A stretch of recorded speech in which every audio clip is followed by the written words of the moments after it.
All right, everybody. Looking forward to a great day of game development training, knowledge, conversations, and more. Looking forward to some gaming at the end of this when we play some Space Teams and maybe some other games, Discord and elsewhere. We'll talk about that throughout the day. Thanks to our Patreons for all their support for our live streams and more. We'll be plugging them throughout the day. Thanks to Simon for that great music we've been hearing today. He's not speaking today, but we still have music from him, which is wonderful. You can see the schedule up there right now. And really happy to have Zane Everett back with us. He's flown in just for today. Took a quick flight from Phnom Penh to join us. No. He is still in Cambodia, teaching everyone there Unity in many ways. And we hope to get more of Zane's knowledge and expertise through the year. If you want to hear more Zane stuff, let us know. But let's get him talking here. He will be available through the chat in YouTube and will be in our Discord at the end of this presentation. So check out what he has to say about Unity and stay tuned for more fun today. Take it away, Zane. Hello and welcome to this talk organized by the Georgia Game Developers Association for preparing you for a Global Game Jam. This talk is about Unity. We're going to be talking a little bit about what Unity is, why it's useful for a Global Game Jam, as well as a little bit more information about where you can use Unity outside of Global Game Jam. So to start off with, who am I? My name is Zane Everett. I'm the Managing Director and Lead Instructor for the Real-Time Software Institute located in Phnom Penh, Cambodia. I'm a Unity Certified Instructor. What that means is that I have been using Unity for the past 10 years to create lots of things. I decided to take a test to see whether or not my Unity knowledge was as good as I thought it was and decide to start teaching. I've taken the Unity Professional Programmer Certification, as well as the CompTIA CTT Plus exam, and now I am a certified instructor. Formerly, I have been a participant in the IGDA and the GGDA, and now I am in Cambodia, even though my home is Atlanta. That is why I'm giving this presentation today. So, for this presentation, I'm going to be talking a little bit about who uses Unity and the different tools that are available for Unity, and how those can help you accomplish your goals at the Global Game Jam and in your career moving forward. So let's really get into it. The first question, the big question for this particular presentation is, what is Unity? Unity is a cross-platform tool that's used to create 2D and 3D applications.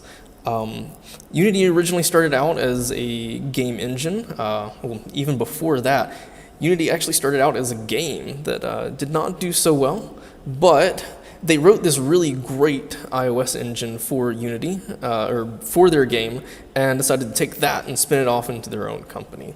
A lot of time has passed since then. I think that was like 2006 or so. And it's come to the realization that Unity can be used for a whole lot more than just games. So they have turned themselves as a real-time engine now, where we will be talking about some of the different applications for Unity in just a moment. But aside from that, do want to point out that Unity has a full development lifecycle release structure. So, if you're starting to get into Global Game Jam and you're trying to figure out, there's lots of different versions for Unity, I would highly recommend going with the version you see listed here, this 2020.3.25 LTS. LTS in this case stands for long-term support. So what that means is it's going to be pretty stable. There's not a whole lot of the brand newest features within that, and so when you decide to make your game, it's going to hopefully work flawlessly. You're not going to have too many crashes, things along those lines. In fact, me using LTS versions, I have not had any crashes with Unity in probably since 2019, using the most up-to-date version, as long as I wasn't doing something to cause the editor to crash myself, like create an infinite loop. So 4 pillars of Unity development. Unity can be used to create games, automotive, transportation, manufacturing applications, animation, and architecture and engineering and construction applications. You can see on the left-hand side here, we have entertainment, but on the right-hand side, we have a little bit more of serious games. And so learning Unity can be a great tool whether you want to continue to pursue creating games, or maybe you're getting into games as kind of an avenue for creation, but you also have a passion for helping make the world a better place through some type of business application.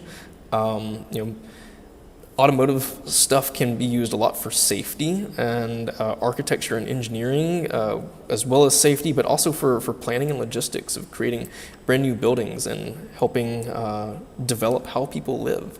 It's really cool. Also want to point out that if you're more interested in just telling stories in a linear format, that Unity has some great animation tools. Disney is actually using that for a show called Baymax Dreams. So Unity has this versatility because it is able to deploy to tons of different applications. You can see all of the different platforms that with just a handful of clicks, Unity is able to export to. Some of these being mobile devices, some of them being XR devices. You've got your standard computers and consoles and things like that. And there are a handful of other niche applications that, or platforms that Unity can develop to. I've seen some Unity-made applications on the console dashes for cars these days. That's really cool. The biggest thing to point out, Unity is incredibly popular for mobile and VR development. Out of the top 1,000 mobile games that were released in or counted by Q4 of 2020, over 71% of them were made with Unity. Unity has some wonderful 2D and 3D tools, so no matter what type of game that you're wanting to make, if it's for mobile, this is a great engine. Additionally, over half of all Switch titles are made with Unity. Furthermore, Unity is used by tons of different studios of all shapes and sizes, creating tons of different things. There may be a studio or two on here that you recognize, maybe a local one in your particular area. So they use Unity and are creating some interesting products with that. Some lots of other stats about Unity applications. Apps are downloaded 5 billion times. We've got 2.7 billion active users with Unity-made products. And the other point to note is if you are looking for more serious things, all 10 of the top auto manufacturers use Unity at some point in their production pipeline. So that's a little bit about who uses Unity. From here, I'm going to talk about a handful of different tools that are available from Unity that may not be exactly apparent, but are there to help you create your applications, in particular your games. So the very first one is the Unity gaming services. Now, a lot of the different packages within this service have been around for quite a while, but at this point Unity has bundled all of them together into a single point where it helps you make your games a little bit faster and a little bit easier. The set of tools associated with it are for helping you create multiplayer, for helping with your back end as far as things like data management, analytics, in-app purchases, things of that nature, advertisement. You can get different measurements about who is playing your game, as well as ways of enticing more people to come on with marketing strategies. This is a very interesting new service that is being offered as a free service to begin with. And just like the rest of Unity, it is free, but once you start making some money, then you can start paying Unity for that. So it's great for you to try out. Some elements of this are in development, but other parts have been around for quite a while and are very stable. Even some things that are in development, such as the game Fall Guys, used a lot of these services that were technically in development, but still stable enough for their usage. You can check it out and see how it works for your games. Then some feedback that I've gotten pretty recently for people that are new to Unity is that Unity is a very old engine, and so it has a handful of different render pipelines. There are two primary reasons for this. One is that Unity it's been around for quite a while, and graphics and technology have changed vastly since the time that Unity initially started. And the fact that Unity is able to deploy to many different types of platforms that kind of have different rendering needs for them. So when you first open up Unity, through Unity Hub, you create a new project, you'll be prompted with what type of application that you're wanting to create. If it is a high definition, if it's universal, if it's just straight 3D. These correlate to the different render pipelines. And so the very first one is the high definition render pipeline, and it's very specifically designed for hyperrealism and next generation platforms. That's what this image here to the right is an example of the Unity high definition render pipeline and what it looks like. If you plan on making stuff for PlayStation or a very high-end PC, like this is where you go and that's that. But maybe that's not the type of application that you're creating. Essentially, the high definition render pipeline will not work on mobile devices or XR devices. That's just the nature of computing. The devices are not as strong, not able to tax the GPU quite as much.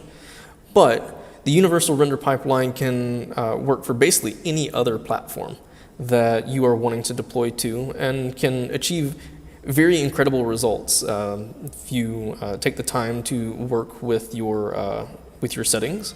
This stuff is going to look pretty great even on a low-end device.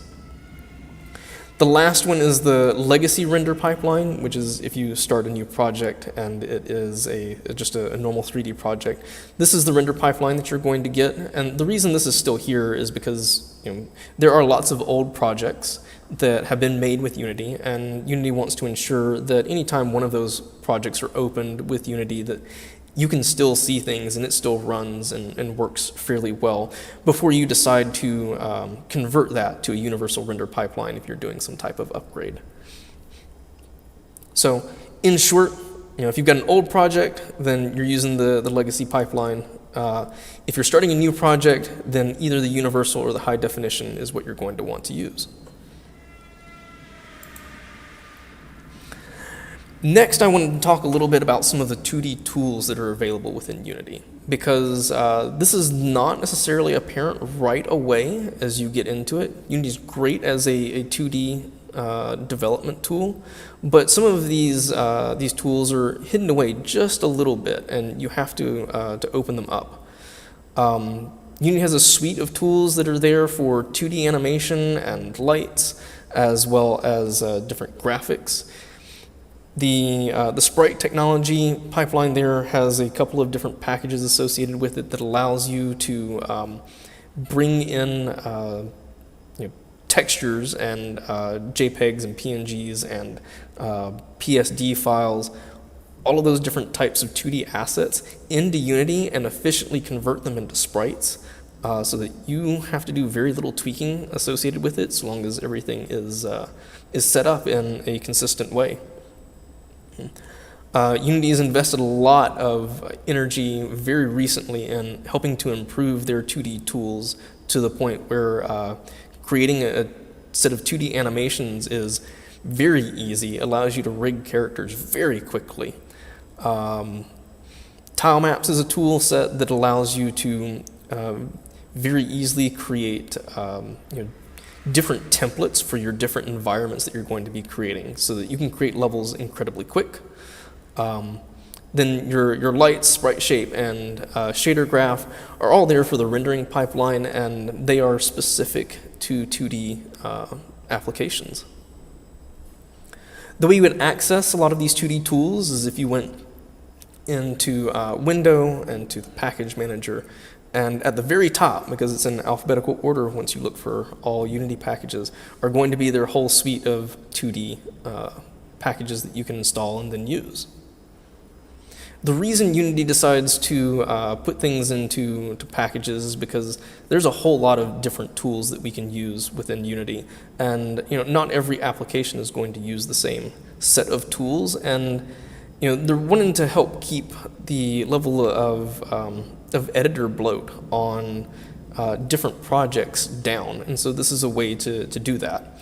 If you want to use a set of tools, that's great, they're there and available to you. But if you don't, then it's not a problem, and you're not going to see those menus, you're not going to have any extra stuff built with your applications. So that is the reasoning behind that. And there is the package manager that you can see right there at the very top. We have all of our 2D tools associated with Unity. But there's a ton of other tools that are really great for different types of applications. If you need something super performant, the dots packages are there. They're great. That is Burst, Jobs, and ECS. If you're doing some high-end machine learning stuff, the ML tools are pretty good. You have your different rendering pipelines that if you do have a legacy project that you're wanting to upgrade, you're able to install the render pipelines without having to start a new project, and it'll walk you through some of the conversion itself. There's some of the other game services tools that are available here. There are XR tools if you're trying to build an XR application. ProBuilder and Polybrush are some pretty neat tools that are there if you don't have access to Maya, or maybe you are not quite as certain about using something as robust as Blender. Unity has these two packages that kind of allow you to take some of the more basic features from Maya or Blender and ZBrush, and allows you to do some basic modeling, texture painting, and deformation on your meshes in a very simple and straightforward way. Now, I will say that it's not as robust as something like Maya or Max or Blender, but they do get the job done, and it's great as an introduction to how you do modeling within 3D software. Additionally, there's Shader Graph, and this is Unity's newest way of creating different types of shaders. In the past, that had to be done with programming, but now there's this visual tool that allows you to create different shaders and see the results immediately and how to modify those. Similarly to that, if you are using a newer version of Unity, a 2021 version, if you are looking at initially learning the logic behind programming, Unity has a visual scripting tool built right into the engine that works very similar to the shader graph. These different tools are all here for different types of applications and for different needs for your application.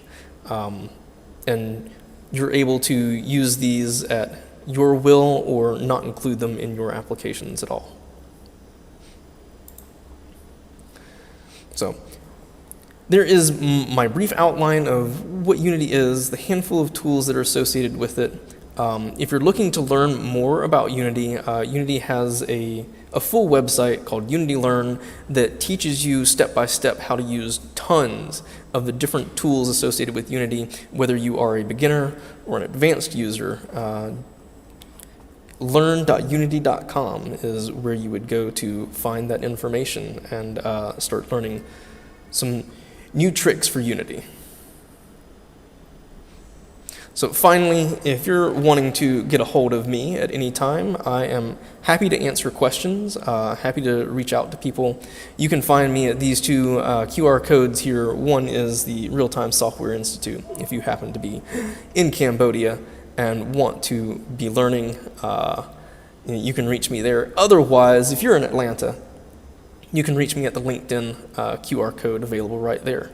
You know, any questions you have on Unity, I'm happy to answer them. That's why I'm here. I hope you guys have a successful game jam, and look forward to seeing some of your projects.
Hey, all right, now we have Zane showing off that gray shirt instead of the black shirt. Sorry about the mic troubles, and thanks for Wonder J taking care of the crazy spams in chat. All right. So, yes, congratulations to Zane for getting this shirt through customs and getting to wear it, and for starting up the Real Time Institute out there. That is incredible. We wanted to dig a little deeper into Unity. If you have questions, please go ahead and ask them. But first of all, Zane, for someone who's just getting into Unreal, what kind of skills should they have? I mean, there are a lot of skill sets they can deal with, can be active in Unity, right? That's right. So there's really three pillars of game development, the types of skills that you can have. The first one is going to be for artists. If you're good with design and drawing, and if you maybe have experience with 3D modeling, it's a great place for you to go. You're able to get your creativity out, work with cool people, express your ideas. Second pillar is if you're good with mathematics, you're probably going to enjoy programming. Like recreating the world, getting this feeling of putting building blocks together to make things work, expressing the world in mathematical formulas. If that's something that you enjoy, you're probably going to enjoy being a programmer. The third pillar is being someone that is in charge of audio. So if you've been a musician, if you have experience, clipping together sound bites and just listening for stuff in the world and putting it together in unique ways. These are the three things that go into making any game, any real-time software. All right. What about hardware? What kind of a rig do people need in order to work in Unity?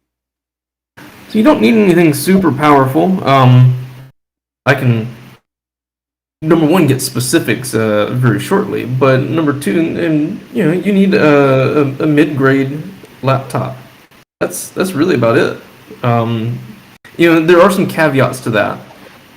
If you're going to be working on a mid-grade laptop, then you're probably only going to be making a low-poly game. That is the one deal. If you're going to be making something that's super high resolution and working with the high-definition render pipeline, you are going to have something pretty powerful for that, because that's just what that type of game is. If you're making a simple game that uses low-poly stuff, mid-grade laptop should be fine. And trying to pull up the specs. Putting those in the chat. All right.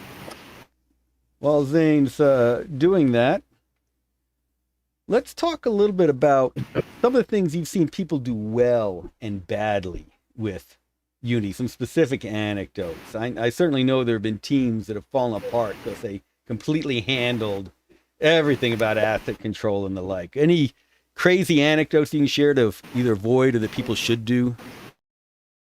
So one that I highly recommend, and this isn't exactly advice for beginners, but you get further into your career and you start working on a team, I highly recommend taking advantage of the package manager to be able to create your own custom packages so that you can share that between different teams in the same company. it was a lifesaver at one of the companies that I worked with. Is using version control for sharing code is good, is what it's designed for, but when you start getting through multiple projects and multiple versions, it becomes a pain in the butt. So this is something that really helped. As far as like a don't, and this really applies to anyone at any skill level, don't try and reinvent the wheel. If there's a tool that exists that is either available from Unity or is available on the asset store, or you can find something through GitHub, like use it. It's there. You're going to spend a lot of time trying to implement and then debug your solution. Whatever you're going to try and do, and more than likely someone has implemented it better than you in a more stable way. So get used to using other people's things legitimately. Don't waste your time trying to invent something that's already been made.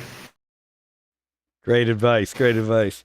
Last thing, you gave us your contact info. If you could share that in the YouTube chat and we'll share that around as well.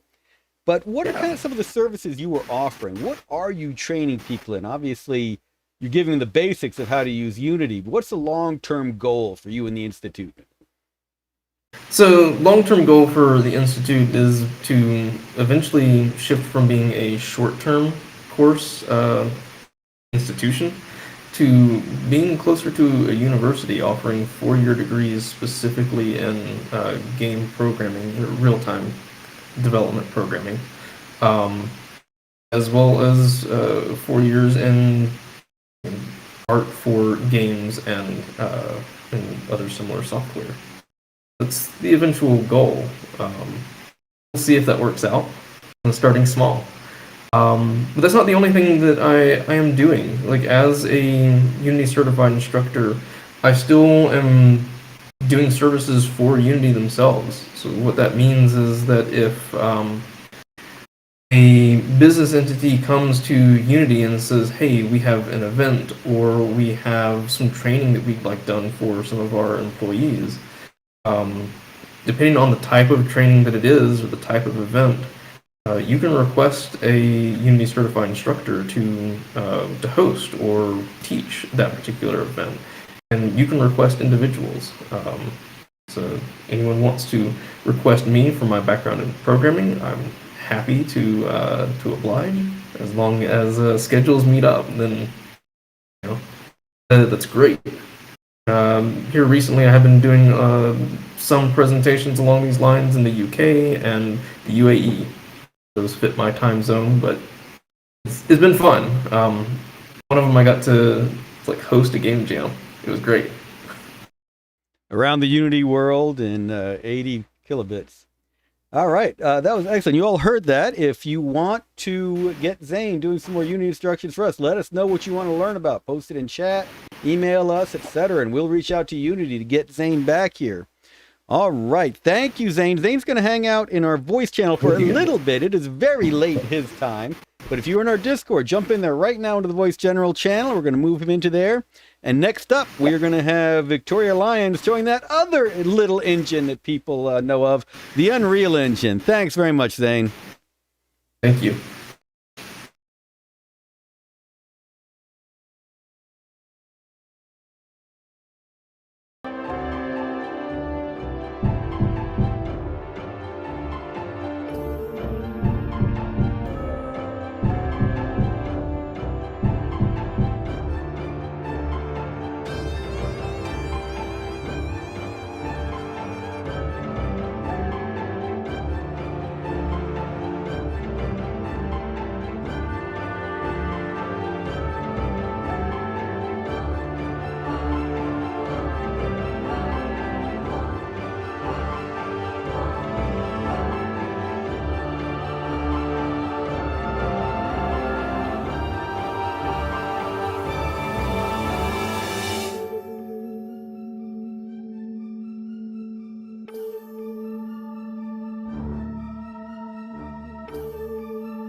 All right, everybody. Now to look at Unreal engines. Yeah, they're unified as well, but it's not Unity. It is an Unreal engine. We're really glad to have Victoria Lyons back with us. We lost her to the snowy north. For some reason, she came back here for January instead of staying up there. But very glad to have her back in Georgia. She's a tech artist as well as an Unreal instructor. So, Victoria, please take it away. Hi everyone! So this is intro to Unreal, despite I think a few of the posts on Facebook said I was also doing a talk on Unity. That one is incorrect. There's not a second one. But this is intro to Unreal. We're going to kind of go over a similar thing with what Zane went over with Unity in terms of what is Unreal, what it's used for, how you get into it, how you can start learning it. All right. So this presentation is mainly going to be geared towards people who are either A, new developers entirely, and you're watching this presentation and have no idea what Unreal is at all, or you're a Unity developer and you're interested in learning about Unreal. I believe Unity tends to be the more popular first game engine for people, so we do have quite a few Unity. I do hear from quite a few Unity developers who are always curious in terms of, okay, what is Unreal? Is this something I can transition to? How easy is that transition? So we're going to talk a little bit about that. And apologies, my voice is sore today. I'm just getting over COVID, so it's I have water. We're gonna get through this. Okay, so my name is Victoria Lyons. I'm a technical artist working in Unreal Engine, and I also teach Unreal on the side. And then I'm also a SCAD graduate from here at SCAD Atlanta, from the class of 2020. But yeah, so I've been working in Unreal for a few years now. Okay, so we'll start with what is Unreal. So it is a free game engine to use. Get to licensing in a bit, but when you downloading it and starting to use it, starting to learn it completely free. It's used for games, primarily a lot of games, PC, console, mobile, AR, VR, but also architectural visualization, as well as automotive visualization, film and television. This is actually the area I primarily work in Unreal at my current job, as well as live event production, and then lots of training simulation and VR and AR. The game engine source code is also fully open, so anything about Unreal that you want to change, you can add your own things to it, change the engine itself, do whatever you want with it. Anything, all of Unreal is there for the public. All right, and then here's a few games that are made in Unreal, plus a ton of other ones. You can kind of see just what the engine tends to lend itself towards. It doesn't really stop at just individuals making indie games. There's definitely a lot of AAA games being developed in Unreal. Okay, and then one of people's first questions, especially when they're switching from Unity, is how expensive is it to use Unreal? So for that, there's two different license types. You have, for when you're publishing an actual game, something you hand to consumers, it's 5% royalties once your product makes over $1 million. And then for non-published content, such as if you're making something, custom content for a client, or if you're making something that you're distributing for free, then it's 100% free to use the engine. Which means for Global Game Jam, you can use Unreal and send it out just fine. Okay, system requirements. These are what's recommended in Epic's documentation. This is, of course, going to vary a lot with what type of game you're making. If you want to make the most high fidelity possible looking thing meant for film or meant for live events, it's going to be very different than this. But just to kind of get started, I'd say similar with Unity, you get a mid-range laptop and you can start running Unreal. All right, workflow differences from Unity. If you are a Unity developer looking at learning Unreal, the main difference is going to be you're switching from using C# to using C++. But Unreal's a little weird because they have this very robust visual scripting system called Blueprints.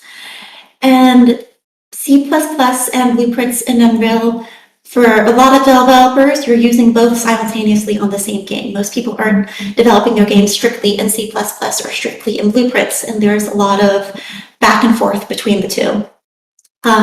You can develop a game entirely in Blueprints without touching C++ at all. I know that's a little daunting for some people to jump into, but I'd say this works mainly for game genres that I would say are intuitive to the engine. Like if you're making anything that's an FPS, trying to make any first or third person game, it's 3D, then it's probably viable to make it mostly in Blueprints. Of course, this is going to have performance implications, but for small games, totally fine. Unreal also supports using Python for some things. It's mainly used for editor automation, but that's in there. Okay, and why I like using Unreal specifically. So first reason, I think this is the main reason a lot of people use Unreal, is it's pretty. The rendering looks phenomenal, and you get some really polished games coming out of it. There's also a really high demand from employers for people who know it right now. I think the use cases for Unreal has expanded a lot faster than your group of people who actually know how to use the engine well. So even at work, when I meet people from other studios, in the last few months, I've been meeting people who have only started using Unreal in the last 7-8 months, and they already have a job in it just because there aren't enough people who know it right now. Like I mentioned, I also really like Blueprints. It's extremely thorough, and you can do a lot with it, with both gameplay, but also with scripting the editor, which is what I use it a lot for as a technical artist. It's pretty easy to build yourself your own level builder or anything else. Networks and ports. Engine's kind of well known for being, being really robust in this area. There's also Quixel Megascans.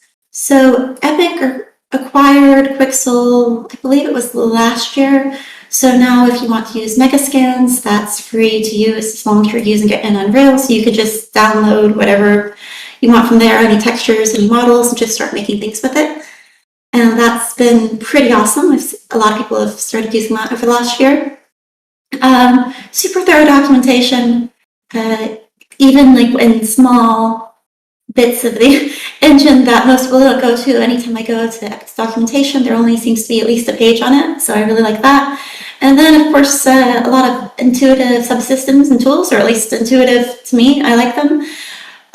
Level building in general, and any sort of art in Unreal seems really intuitive. You also have systems like Niagara, the physics asset editor, AI behavior trees, UMG, which is what you use to construct UI in Unreal, sequencer for cinematics, and then, like I mentioned, a lot of editor scripting options.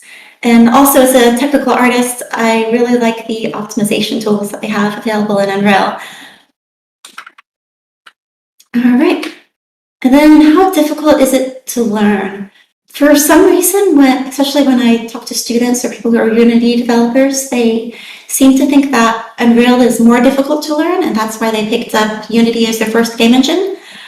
I wouldn't necessarily say any part of the engine is difficult. There's just a ton of it. You can work in Unreal for 6-7 years, constantly learning things, and you're still going to find a new plugin that you have no idea that was even in there, or that something in there supported by the engine. If you are trying to start in it, where I see people fail is if they start with a game that's not single player, or if they start with a game that's open world. Those are where things start to go downhill. People just go, yeah, I'm going to start making a multiplayer MMO as my first game ever in Unreal. Please don't do that. It doesn't go well, ever. Or at least I've never seen it go well. I'd also say another downfall I see a lot of people fall into with picking up Unreal is relying purely on marketplace content. If you go into the Unreal Engine Marketplace, there's a ton of really cool plugins, systems people have already made for you that you can just add to your project. But when you start adding 14, 15 of these to your game and call it your game, these plugins don't necessarily play well together, and you'll need to adjust them yourself. But if you're just stepping into the engine, you won't know how to change those plugins. And that's something I see newer developers do a lot. They jump in, go, wow, look, I downloaded these 15 plugins. I have this huge game. It does a lot of stuff now, but I needed to do this thing, and I don't know how to change anything about it. But in terms of, as long as you're not doing any of those crazy things, you're just kind of stepping in with a single player game, then there are a ton of learning resources available. If you have the Epic Games launcher installed and you go to the Unreal Engine tab, there's a little Learn tab there. You just click on that, and then there's just a plethora of resources to start learning from. I also teach Unreal, so if you want to start learning with a private instructor, then I do a first 90-minute lesson for $45. Okay, I also put a ton of learning resources here that I'll copy into, I guess I'll copy it into the Discord after this, or wherever Andrew suggests. But these are resources that I've seen be useful to people, and there's a lot of really good ones in here. All right, and then also Unreal Engine website, there's this giant Learn tab up the top here. Just click on that, you can find full-on courses. All right, and that's it. So if anyone wants to contact me, this is my email here. And yeah, thank you. Thank you, Victoria. Much appreciated. If you have questions in chat, please go ahead and share them now. So, Victoria, you had a background we don't usually think of with Unreal. You came as much out of an art background as out of the technical background, and now you merge those two skill sets in your day-to-day job. What sort of training and experience before you really dug into Unreal helped you the most get accomplished with it? So first things first is kind of understanding the overall game art pipeline, because as a technical artist, definitely working with artists a lot, and the processes involved with what they do. So the first step, like, apart from learning Unreal, there also needs to be the side of learning, all right, the basics of Maya, Substance Painter, ZBrush, how things are going from one program to another, what artists need, how they build their levels out. And then with learning Unreal itself, a lot of it's just learning the general editor, but then blueprints for sure, used a lot by technical artists, and then some technical artists C++. Like I'd say do half my work in C++ and half my work in blueprints now. It's a little bit of a 50-50 split, but learning all of those definitely helped. Excellent, excellent. SeanTheBomb.com asks in Twitch, what do you cover within the 90-minute lesson?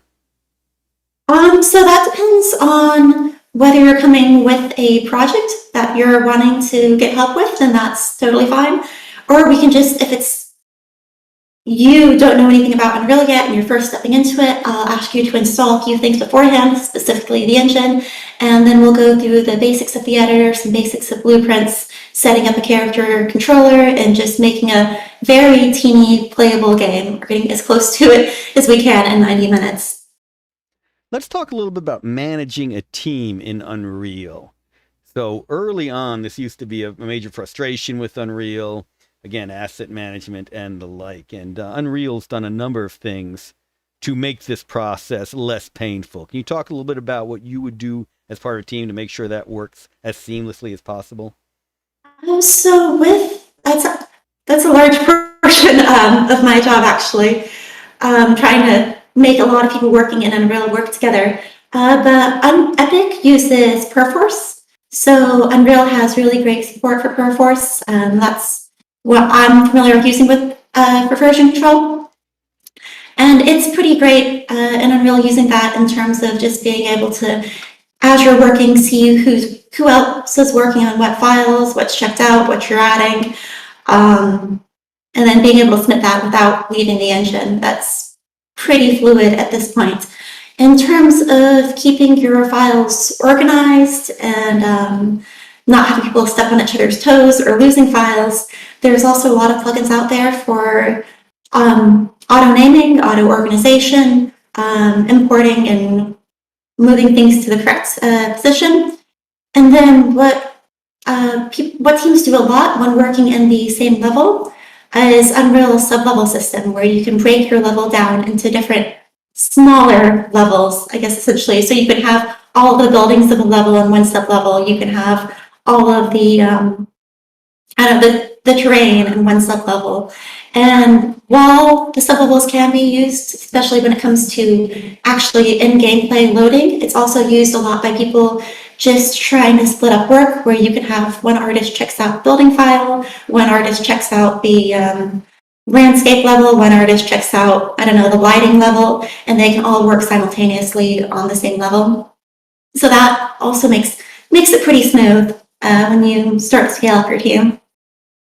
Yeah, very helpful. And I personally think Unreal's gotten a lot better for teams, and now it's kind of made for that. Who wants to be the one developer doing everything for an Unreal game now? Oh gosh, not me. So let's talk Unreal 5. Because they keep promoting that. We don't have a date yet for it. But can you talk about some of the changes that are coming and why people should not wait for Unreal 5 to start developing their Unreal skills now?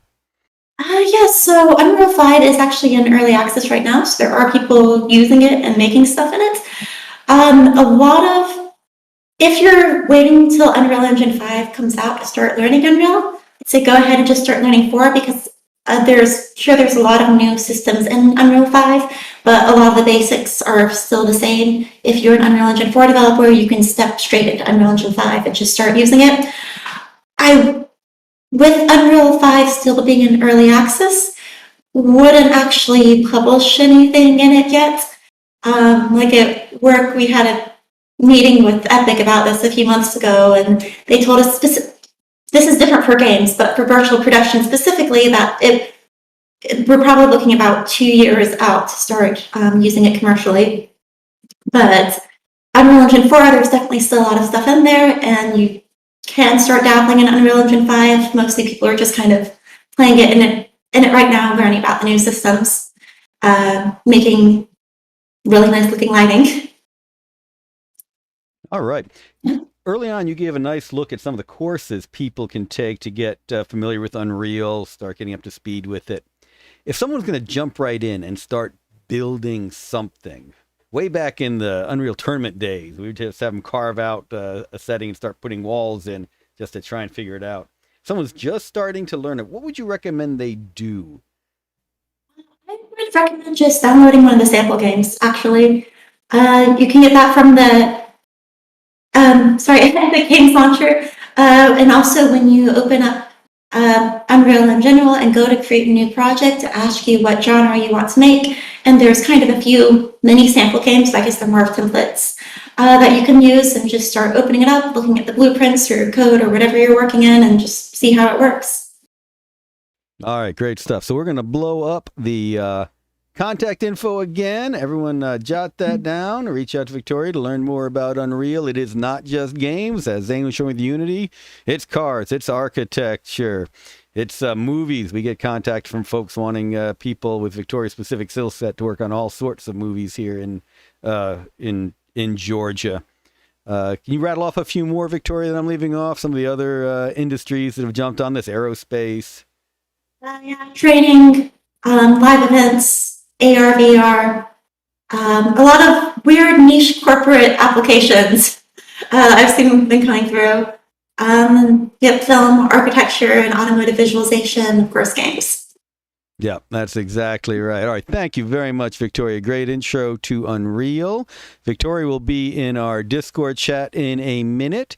And in 10 minutes, we will have Karen Williams with Hiccup Interactive here to talk about why and how to live stream your games. And remember that at 4 o'clock, we have what I consider an incredibly valuable session dealing with game developer mental health. So share that out with people who you know need that conversation or you think would just benefit from it.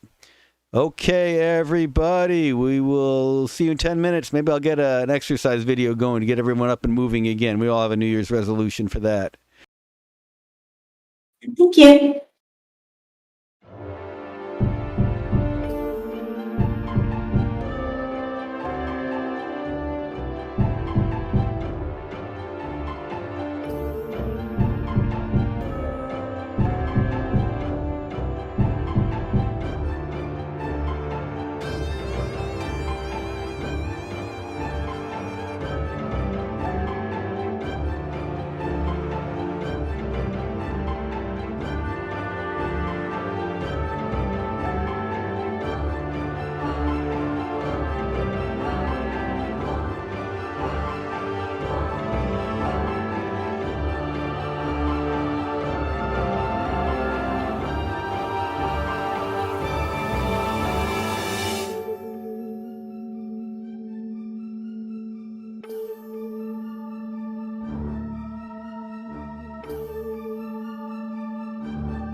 This is Dr. Matt Lopez with Northside Hospital Orthopedic Institute. Today we're talking forearm stretches for esports athletes.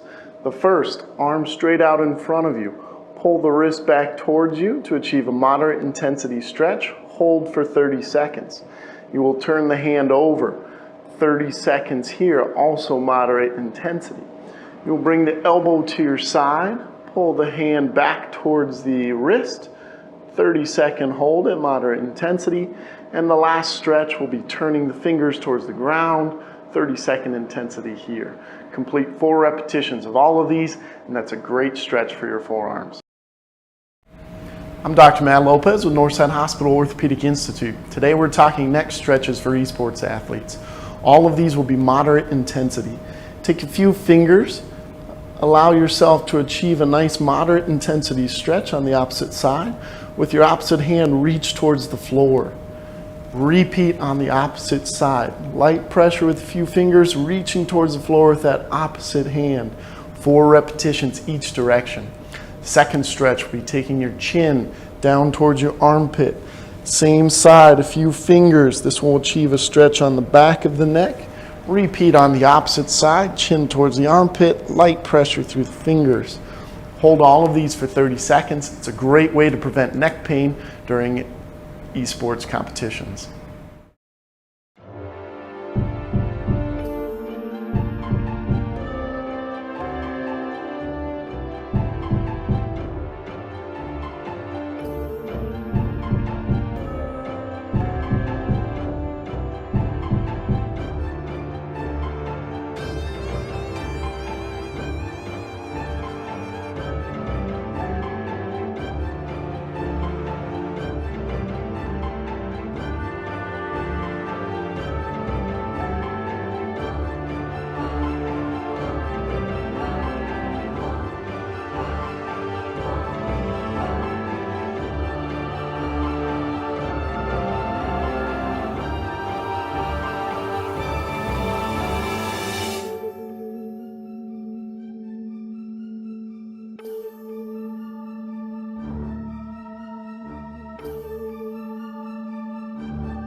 Hey, everybody, we are back, and it is our pleasure to have with us today Karen Williams.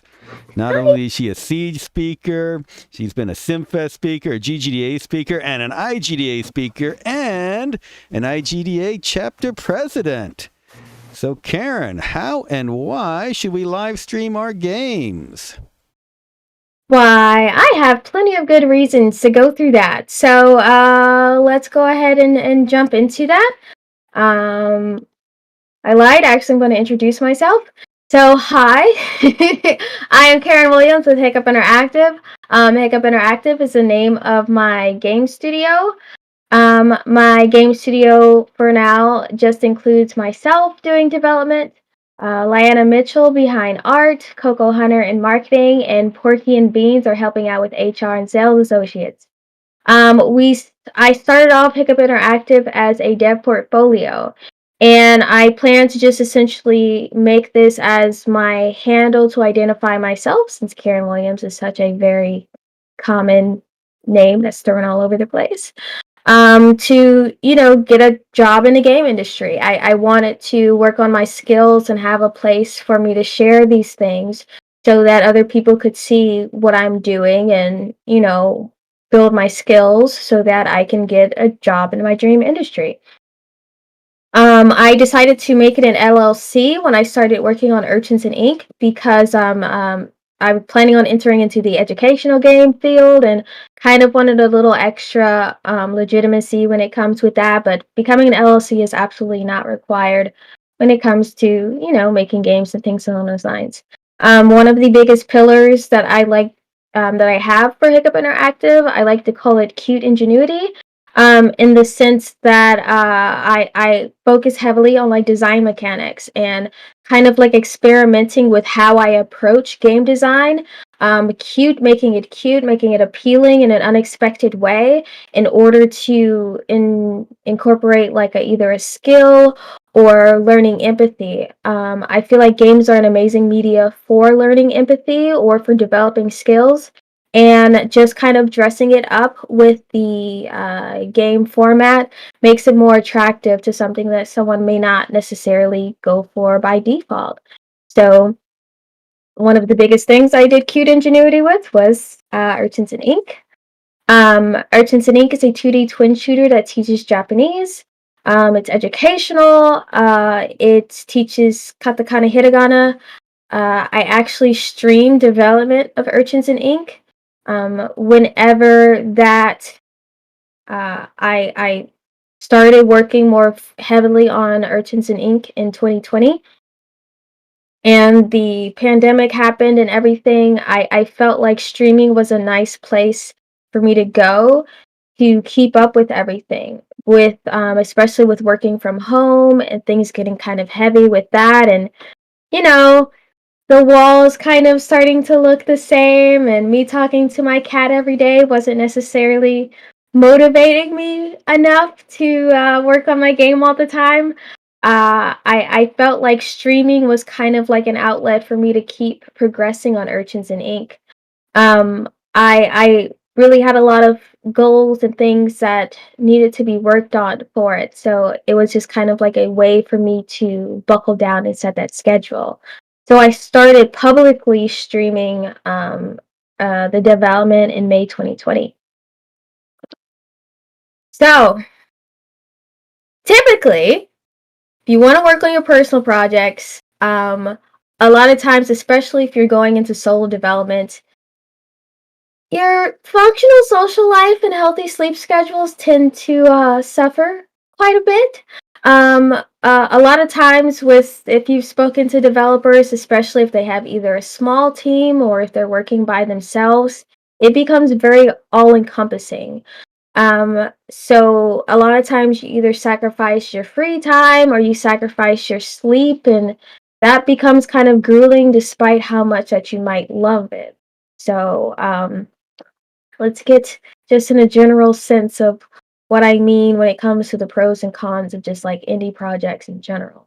So I I love being an indie. I the portfolio thing actually did work out for me, and I have a day job where I work at a casino gaming company as a developer.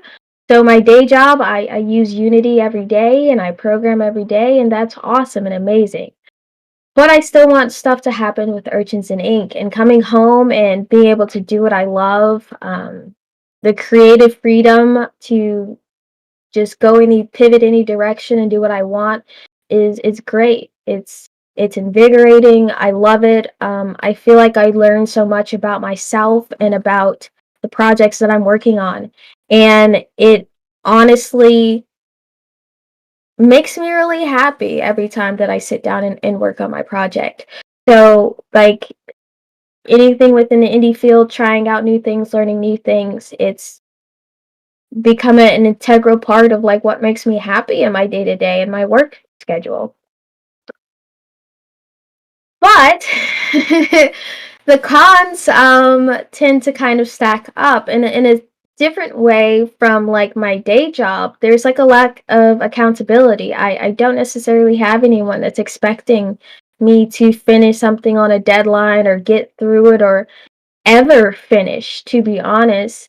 And despite how much I might love the project or that I'm so excited for it and all these things, sometimes passions wane. It gets difficult to be as excited to look at the same code base every day, and I still have the same bug because I'm the only one who's there to fix it. So if I don't find something else to do, I'm kind of like stuck with facing that thing, and it kind of sucks sometimes. And stagnation kind of happens.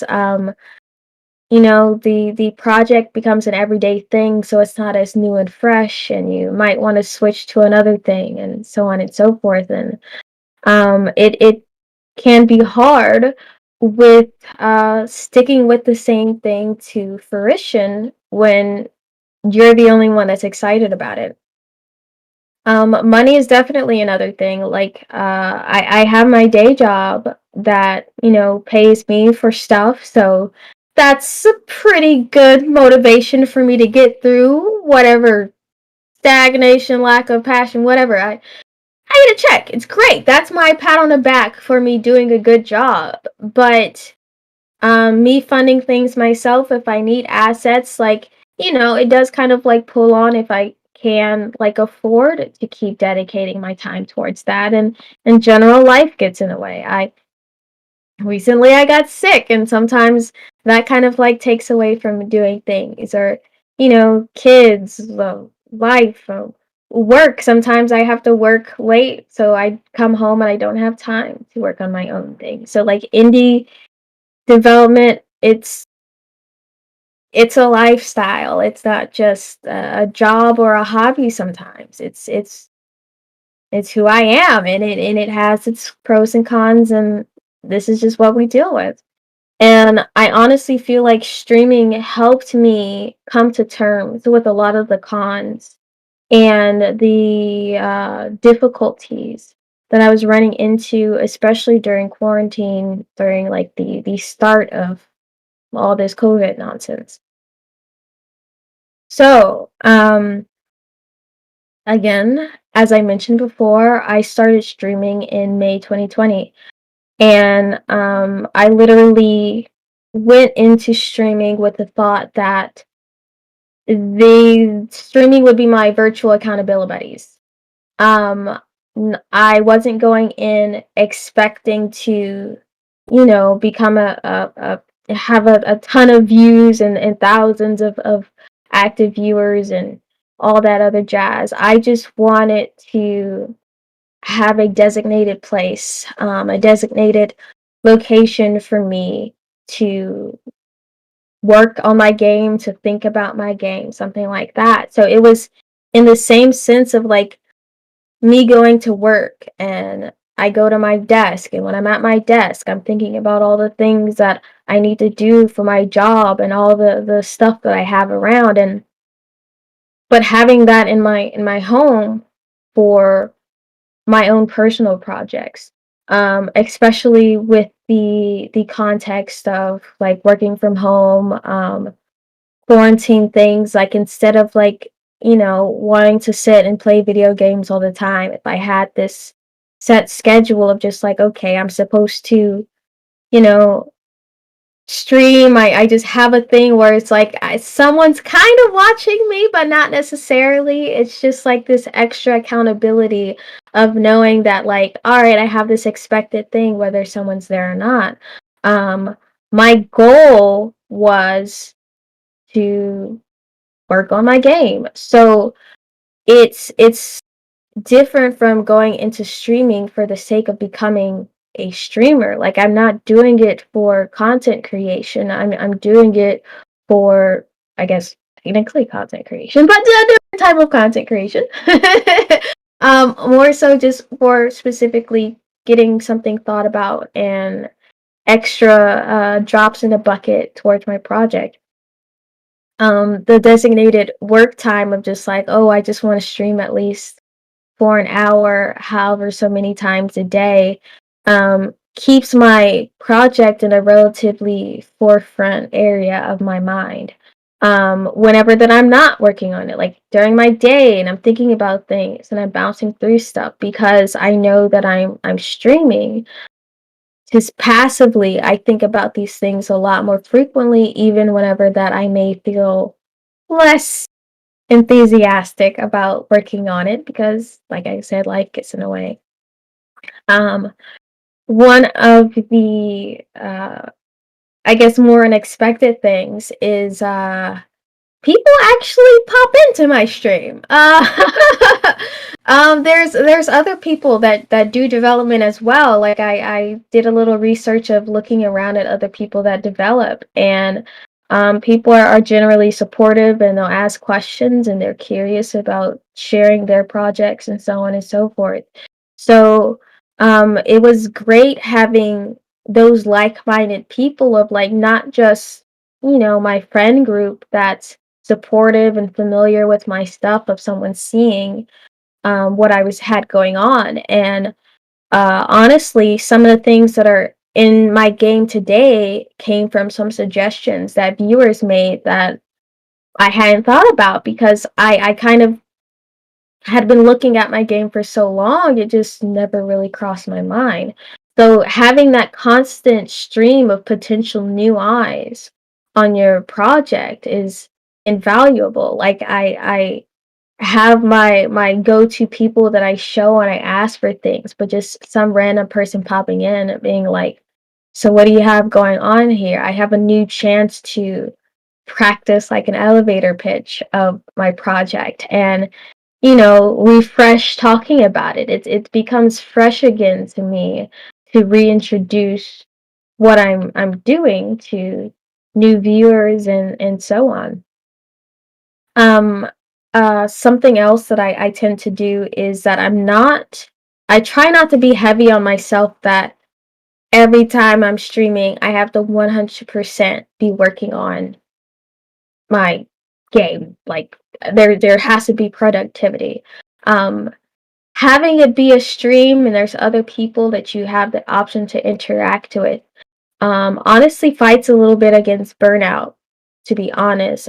Previously, whenever I worked on a game by myself, I'd find myself, I call her 4 a.m. Karen, doing stuff and getting things done, and I'm exhausted, and I come back and I'm unsure what I did and all this other stuff, and I get tired of looking at the thing, and it became another job instead of like me enjoying what I was doing, and talking to people and sometimes going off on tangents where I'm talking about frogs or birds or whatever the case may be, or talking about their projects, um, help to sidestep the burnout that comes from solo development. Like, the process of developing a game independently became a lot less grueling, especially for like this being my first foray into like independent development. Um, so having a safe space for distractions that are still like, you're still within the realm of, I'm working on my project, I'm working on my game, is amazing, and I still feel excited to sit down and stream my game. Because I'm not tired of it yet, because there's that little extra spark of random potential of someone coming in and throwing me completely off of my focus. A great thing also was that it gives you a time to advertise yourself and your game. A particular little thing that I do if someone new pops into chat that I haven't seen before, I do an elevator pitch of my game and my company and what I have going on, just to, throw that out there. And sometimes you get people that are passionate about you as a person because you're displaying your personality, but also passionate for your game itself. So whenever that it comes to you actively releasing it, you've got people that support you for, different reasons and different things. You're building your customer base before you've even got your product set up. So that in and of itself is just like a great thing, and any other things that you may venture into. Also having people that are open to playtesting and rating other streamers that are also doing development, for example, talking to them, sometimes even seeing them play your game on stream.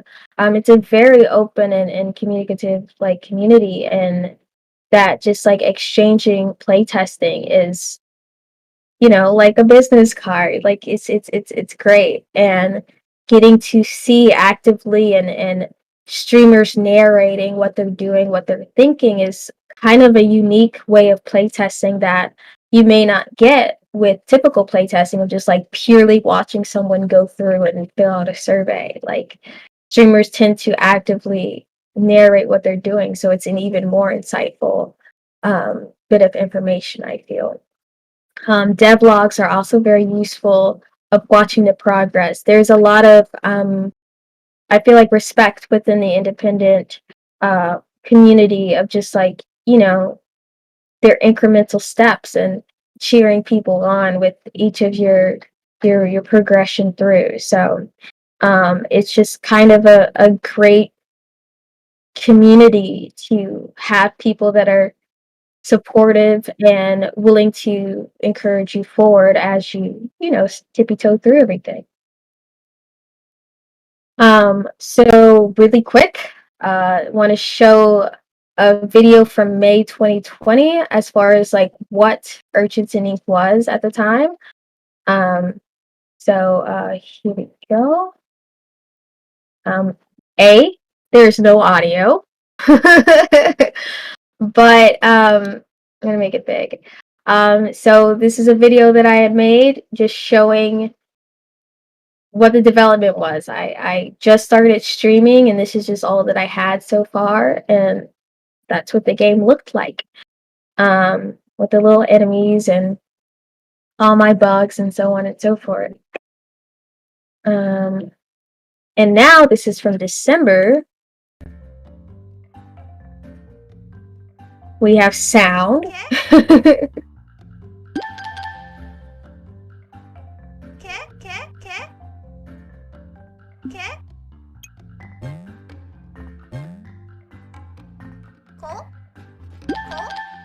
So with working on the game, I essentially demonstrated each of these little steps, me updating the UI, me updating the animations, the sound effects, each of the baby steps. And, having a mini audience that's kind of cheering you on was amazing. And also having new people come in that perhaps have never programmed before or done something or the other within any type of development engine, and talking them through, kind of like being a helping hand to them as well. It's come a long way, and the support and whatnot that, like, I know I know, like as an intangible thing that I have people that support me and that cheer me on and everything, but like also seeing people, you know, talking through each of the bitty bit steps there kind of is that much more encouraging and motivating as you know, go from like the left to the right, you know? Oh, you can stop that now. You can also stop that. Okay. So, there's my gushing. So how I got started. Generally, um, choosing your platform in a way, like the biggest thing to remember is that you're not necessarily doing this to be a big streamer. You're doing this to work on your game. So whatever platform that you happen to choose, if you want something that has more of a visibility, less of a visibility, it's up to you. But do understand that like there are some like advertisement merits by pursuing something that you could have more visibility on different platforms. So maybe starting with one and expanding to others. Picking schedules that are kind to yourself. Me being quarantined and going crazy with cabin fever and all that jazz, I started off trying to stream 5 times a week for 1 hour each. That ended quite quickly. Now I do it 4 times a week, but 2 days, take a break on Wednesday, and then 2 more days after that. It's a little easier. It's okay to change in the future, but like just picking something where weekdays at 7, weekdays at 8, I am sitting down doing a stream. But it's okay if sometimes I skip because life gets in the way. Um, and remembering my baby steps. Since again, I'm imagining every day that I'm doing these things. I'm okay. Today I'm gonna look up UI stuff. Today I'm going to like implement the new art that my artist sent. And even sometimes planning days where you're like, I'm gonna go home and I'm gonna play Doom for like a couple hours, and that's just gonna be my stream. And like while I'm playing Doom, I'm thinking about Urchins and Ink. So this still counts as productivity. Got it. Like it's still good because I'm still here, I'm still sitting and I'm thinking about it. Just be kind to yourself about the whole process, and it's not heavy. Equipment. This also goes as far as you want to go. You can just all you really need is the connection to a platform and a screen sharing software. As far as if you want your voice to be involved, if you want to be on camera, that's completely up to you. These type of things you can get relatively cheaply on Amazon. Lighting is also optional on how, I guess, more streamer-ish you want to get with it, with like flare and overlays and things along those lines. There's plenty of software out there. It's very common to go for these things, and it's extremely accessible. So it's also something that you can work into later on. My initial streams were just my head, and that was it. So yeah, just go from there. And further optional steps as you get further, as you develop things, like people do want to support you. So like things about like tips and Patreon, like that can also help out with like some of the funding that you might need. It may not be as much as like, you might not be able to quit your job necessarily since streaming isn't your full-time job, but you can use that to purchase some assets, set some things aside. Then making things more pretty, having fun with it, more advertising, getting more involved with social media, sharing clips of fun little time that you have. You're creating the community for your game before it even comes out. So however much that you're able to or that what you want to invest into it, it's completely up to you. So again, these are things you can expand on as you go further and further. So again, every day is just a baby step closer to finishing your project. Do whatever that you can to keep you motivated. It's come a long way. Like Urchins and Ink is going to be early access on Steam 3322. And streaming definitely helped me get there. I feel like I've gone leaps and bounds that I feel like I wouldn't have necessarily gotten just working by myself in the quiet of my room. So super encourage it to anyone else. So yeah. So this is how you can contact me, and you can play Urchins and Ink on HIO, and thanks. Excellent. Thank you very much, Karen. All right, if you have questions for Karen, you put them in chat. You can join us in Discord voice in a little bit, but I do have a couple questions for Karen, so let's go ahead and ask them right now. So, Karen, you're primarily on Twitch. Why Twitch? I am. Honestly, I picked Twitch because it happened to be the easiest place for me to find other programming streamers.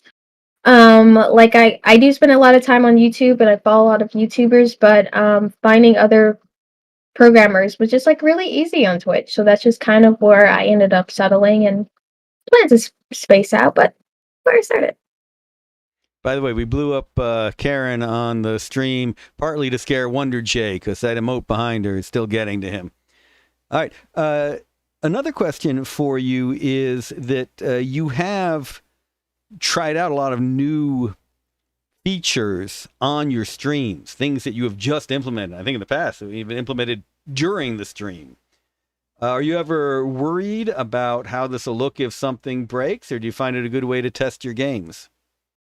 I feel like it's a good way to test my game. Also, sometimes I have people that are extremely experienced just happen to like, oh, I've been doing Unity for like 10 years or whatever, 30 years of Unity, even before it was created. I've been doing Unity. And like, oh, I know what that issue is. You should try this thing out. And like, I've got people that are helping me bug fix with, oh, I don't know why this thing is crashing. And they'll actively like, look up things in the background while I'm expecting this thing. So it's like I accidentally tripped upon a QA. Like it's great. And having little accidents.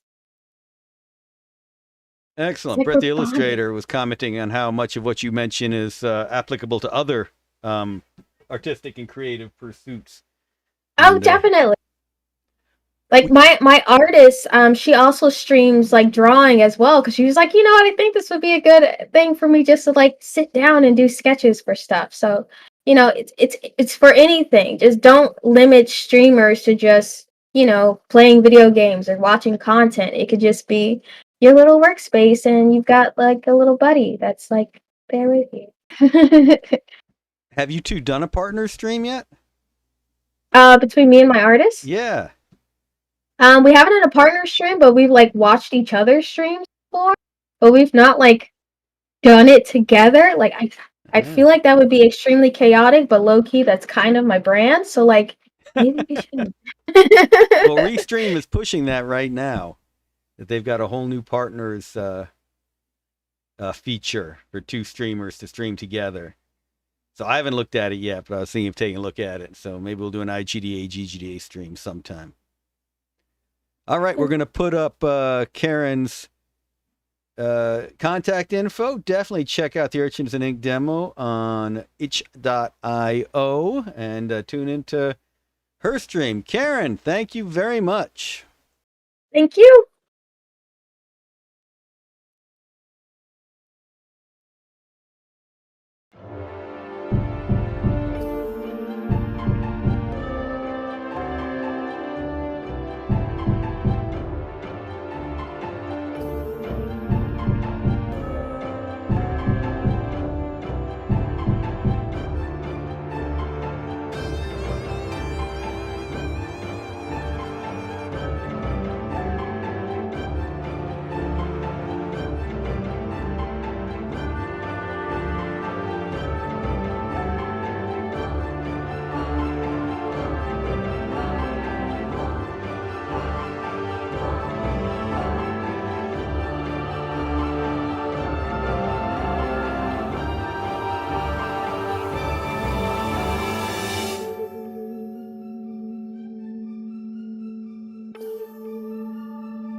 All right, so we got to hear Karen's voice talking us through all the great aspects of live streaming. Now let's actually hear how the voice is supposed to work. Karen was apologizing for her post-COVID voice. I think she sounded good. But let's talk to Ian about how she and others can sound great. Ian. Hi, everybody. Welcome to our session on finding and creating character voices. So we are going to hope this works. Let's see. I'm trying to advance the slides. It's not working.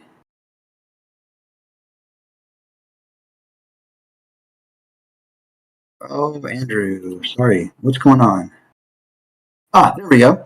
So here's our agenda for today. We're going to talk about interpretation of voices, where you get them from, kind of preparing to be a voice actor. I see. There's just a bit of a delay. That's what it is. And then a few tips. And then at the end, there's an exercise. Because it's interactive, we're going to take that back over to the voice channel. And we have a very short window to squeeze a lot of things in. So hang on. Here we go. So these are just some ideas, concepts, and so forth that I've come up with that work for me. Just shout out to those I've learned from along the way, coaches and actors, other actors. There may be other ways to do it, and this is kind of what works for me. So I hope you enjoy the look into that. Some artwork is in here that's used with the artist's permission. Of course, it's their intellectual property, as the presentation here is mine. But please don't borrow their artwork without asking them. Their links are going to be in the presentation a bit later. Hope you learned something. Hope you enjoyed what we're going to do. Hang on. We have a lot of stuff to cover. So we're going to begin with interpretations and inspiration. Where does that come from? How do you know how the character sounds? So that could be a number of things. It could be that as a voice actor, you get a script that says it's this age range, this background, whatever, something that the designer, the video game designer, or the director may have come up with. You may also get a voice reference, a link that says, we want it to sound something like this. You could get direction. That could be the flavor of the voice or how much energy they want to have in the voice. That can be a little confusing sometimes because you get contradictory things like, well, we want salesy but laid back, or we want a chill dude with high energy or something, and they don't realize that those are contradictory. So you can literally get anything from that. It's a little hard to tell. A voice reference and link is a good thing because you can listen to it yourself and hear what you need to hear to duplicate or to try to replicate. Another thing that can be very helpful is the work. So if you're a game developer and you're looking to communicate to the voice actor, a voice reference, if you have one, would be great, and good artwork is also a nice thing too.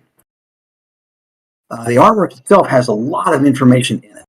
So there are physical characteristics of the character, maybe their posture, what they're wearing, and so on and so forth. As you can see here, what they might have in their hands, or what they might be wearing, or what they might, the environment they might be in. So here are a few examples of how you might take the artwork and come up with a voice. So let's just grab the first guy here. So what does he say to you? To me, he looks French. So perhaps his French accent. If you talk to my kitchen, you will ruin my bouillabaisse. Maybe that. Maybe he's Italian. Hey, this is Luigi's kitchen. Hey, go away from here. Don't bother the chef while he's working. So it could be something like that. It's up to you, based on what the picture says, what the voice sounds like. Unless it comes with something. Maybe the description says he is a Cajun chef. He doesn't necessarily look Cajun, but maybe that's what they intended and the best picture they could come up with. So you give him a little bit of Cajun voice there, yeah, woo, that'll make you slap your mama. Shrimp etouffee, woo. So maybe that's what you do based on the picture combined with the description. Here's a guy. At him, he is probably not well off. He doesn't have a lot of money. His clothes don't fit. Maybe he's, Oi, governor, how about a couple of quid till payday? Oh, the fine swells such as you could have a few extra coin in your pocket, eh? Maybe he's a little lower class voice. Maybe he's a bit more like that. Here's another one. Ladies, obviously dressed very well. Maybe she's going to some event. Maybe she is at church. Her voice is going to be made more like this. Oh, yes, dearie, we're going to have a nice church social after the service. And you can try out my lemon meringue pie. Something like that. Let's see what else we have. There's one. This is very young, or perhaps he's not human. Maybe he's an elf or something. But he's very excited. Look at the expression on his face. He's just, oh boy, I got a new sword and it's green. Wow. So maybe he's that. Picture can give you a lot of information. And that's what we're looking at today is the picture. Here's a picture. It doesn't tell you a lot. You get gender, rough age maybe, but not much. So there could be a lot of directions you could go with this. But if you just had a little thing added to it, like that, now it's totally different. Here's a guy with a glass of wine. Maybe he's, how you doing? Yeah. Maybe he's a charmer. Maybe he's a smooth kind of a guy. A lot of different options. I'm trying to push through this because we're short on time. Now it's slightly different. No wine, but he's got an envelope. It could be, hey, boss, the mail's here. Mail's for you. Could be that. It's very different than how you doing. Here's another one. This one, he's got what could be blueprints. Maybe he's a more refined voice. He's more executive. Maybe he's more business-like.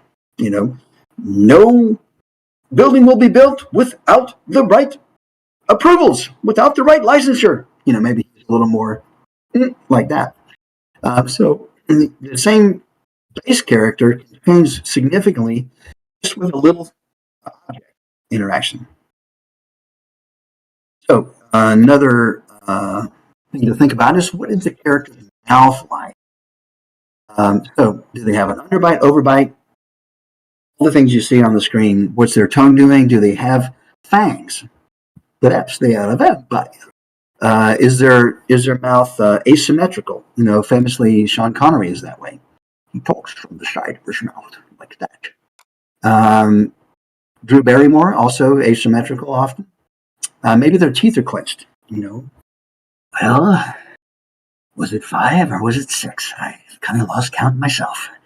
So it could be something small like that defines the voice for you. Here's an example of that. If you're familiar with Gravity Falls, with the character Mabel, Texas. And the voice actor there, Kristen Shaw, said that reminded her of that experience. So for her, the voice has a little bit of a wet sound to it, like a little bit like that. So because of the braces and how she recalled that, it sort of helped her build the voice. Something small like that can really make a difference. What else can you tell from the picture? Personality? Are they a happy person, sad person? Generally angry? Anything like that. And you can take the personality aspects and incorporate them into the character. Whether that's just overall attitude, or maybe they're physically heavy. So the breathing is a little more labored. So they'll say something and then add more breath to it because they're just maybe not in good shape. Maybe they have some sort of a speech pattern.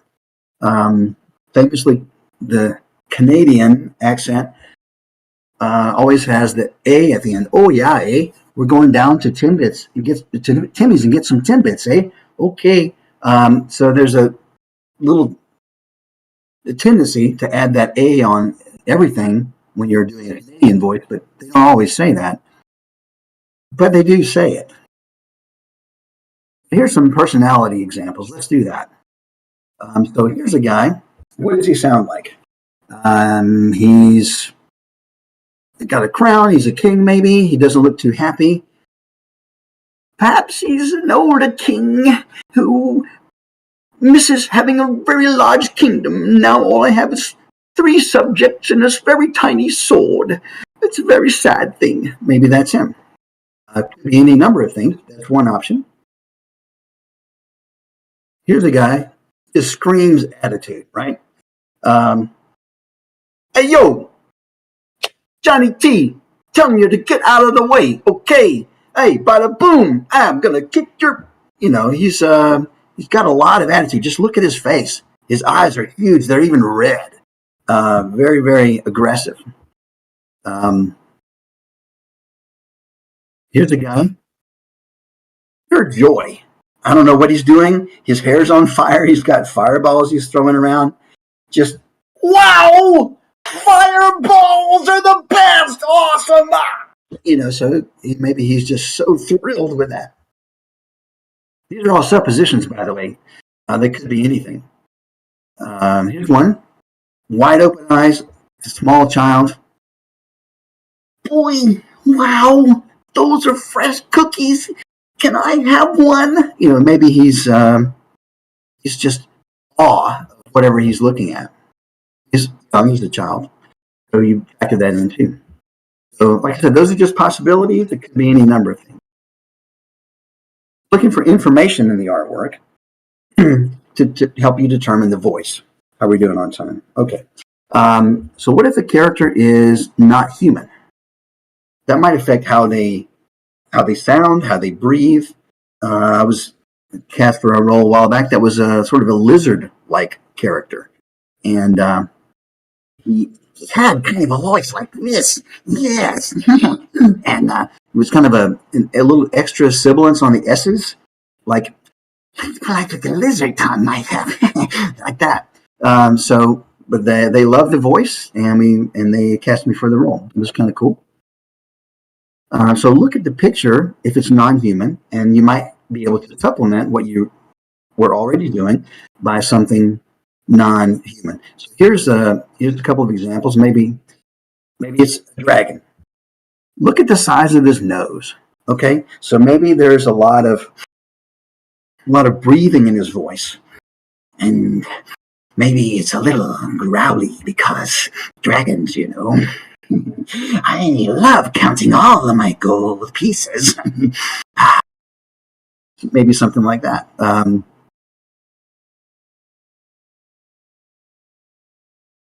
It's up to you, unless there's direction. If there's direction, of course, follow what that is. And as a game developer, the more direction you can give, the more likely the voices that come back to you in your casting will be what you need. Here's another one. This is he's a monkey. Doesn't look happy, but he's got a pipe. So maybe he's holding onto the pipe like that, and he's driving, and maybe it's a bit steampunky. So a little more Victorian voice, perhaps. I hate driving down here. I never get a chance to be in the cockpit. I'm always driving and always fixing. Maybe he's unhappy about something, but he's a little classy. He's got his bow tie there, and he's got a top hat on. Perhaps he's more British with his unhappiness. Yeah? So you could tweak it based on those little things like that. Here's one. This is a fish, of course. It's very lethargic, very slow, and large lips. So, bloop, bloop, just going to swim around the tank. Bloop, bloop, bloop. So he's not very high energy. He's kind of low key. That's how it reads to me. It might read to you differently. Okay. those are some inspiration things. And let's look at preparation. So this is a key in voice acting, is being prepared. How do you come up with a character's voice? I'll answer it with a question. How does a guitar player create a solo? It's because they put a lot of time in ahead of time, practicing and training, just like you've done for being able to build your own games. That took you a lot of time and practice to be able to get to that point. Same thing with any expert in their field. You're training, you're studying, researching, practicing, trying. And all of these guitar players started somewhere. They picked up their first guitar at some point and began their journey. Voice actors, same thing. Training, studying, research, all the things you do to perfect your voices. So, strategies. One is library, and one is the toolkit. So you can build a library of characters ahead of time. Just have a bunch of voices in your pocket that you can pull out as needed. So have just like a toolbox, if you will, of tools. Oh, I need a Phillips head screwdriver. Boom, there we go. That's my British voice. I will put it on as needed, or maybe it's a wrench. And for a wrench, you need to go down under. Maybe it's that. So you pull the voices out as you need them. If you're not comfortable just jumping in with a whole bunch of them, just start with one. That's okay. As you progress and as you get better, you can add more voices. And also, I recommend going back to practice them. I was doing an Irish voice for a long time and got away from it, picking up other voices. And when I went back to it, it wasn't as clear as it used to be. So I had to spend a little extra time polishing that up. Correct. So how do you do that? So how do you create a voice? So here's one I took as an example. So I have several old man voices, but this is one of them. It's a little older, and it would have worked too if it wasn't for you meddling kids. That sort of a voice.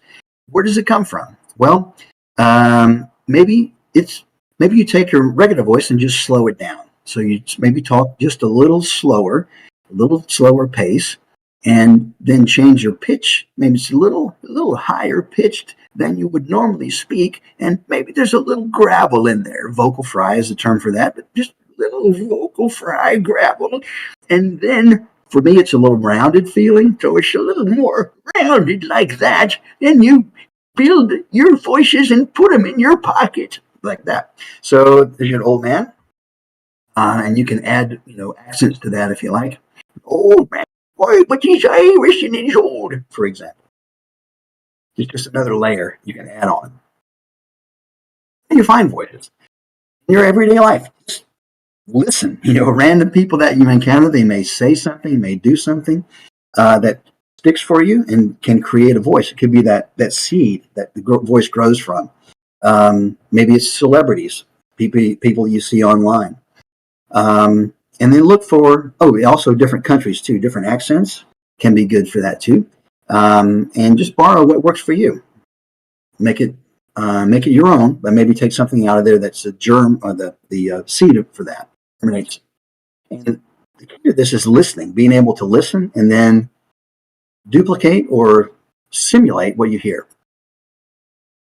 A great example of that is one of the voice actors from The Simpsons, Hank Azaria, famously has said a lot of the voices he does come from something else.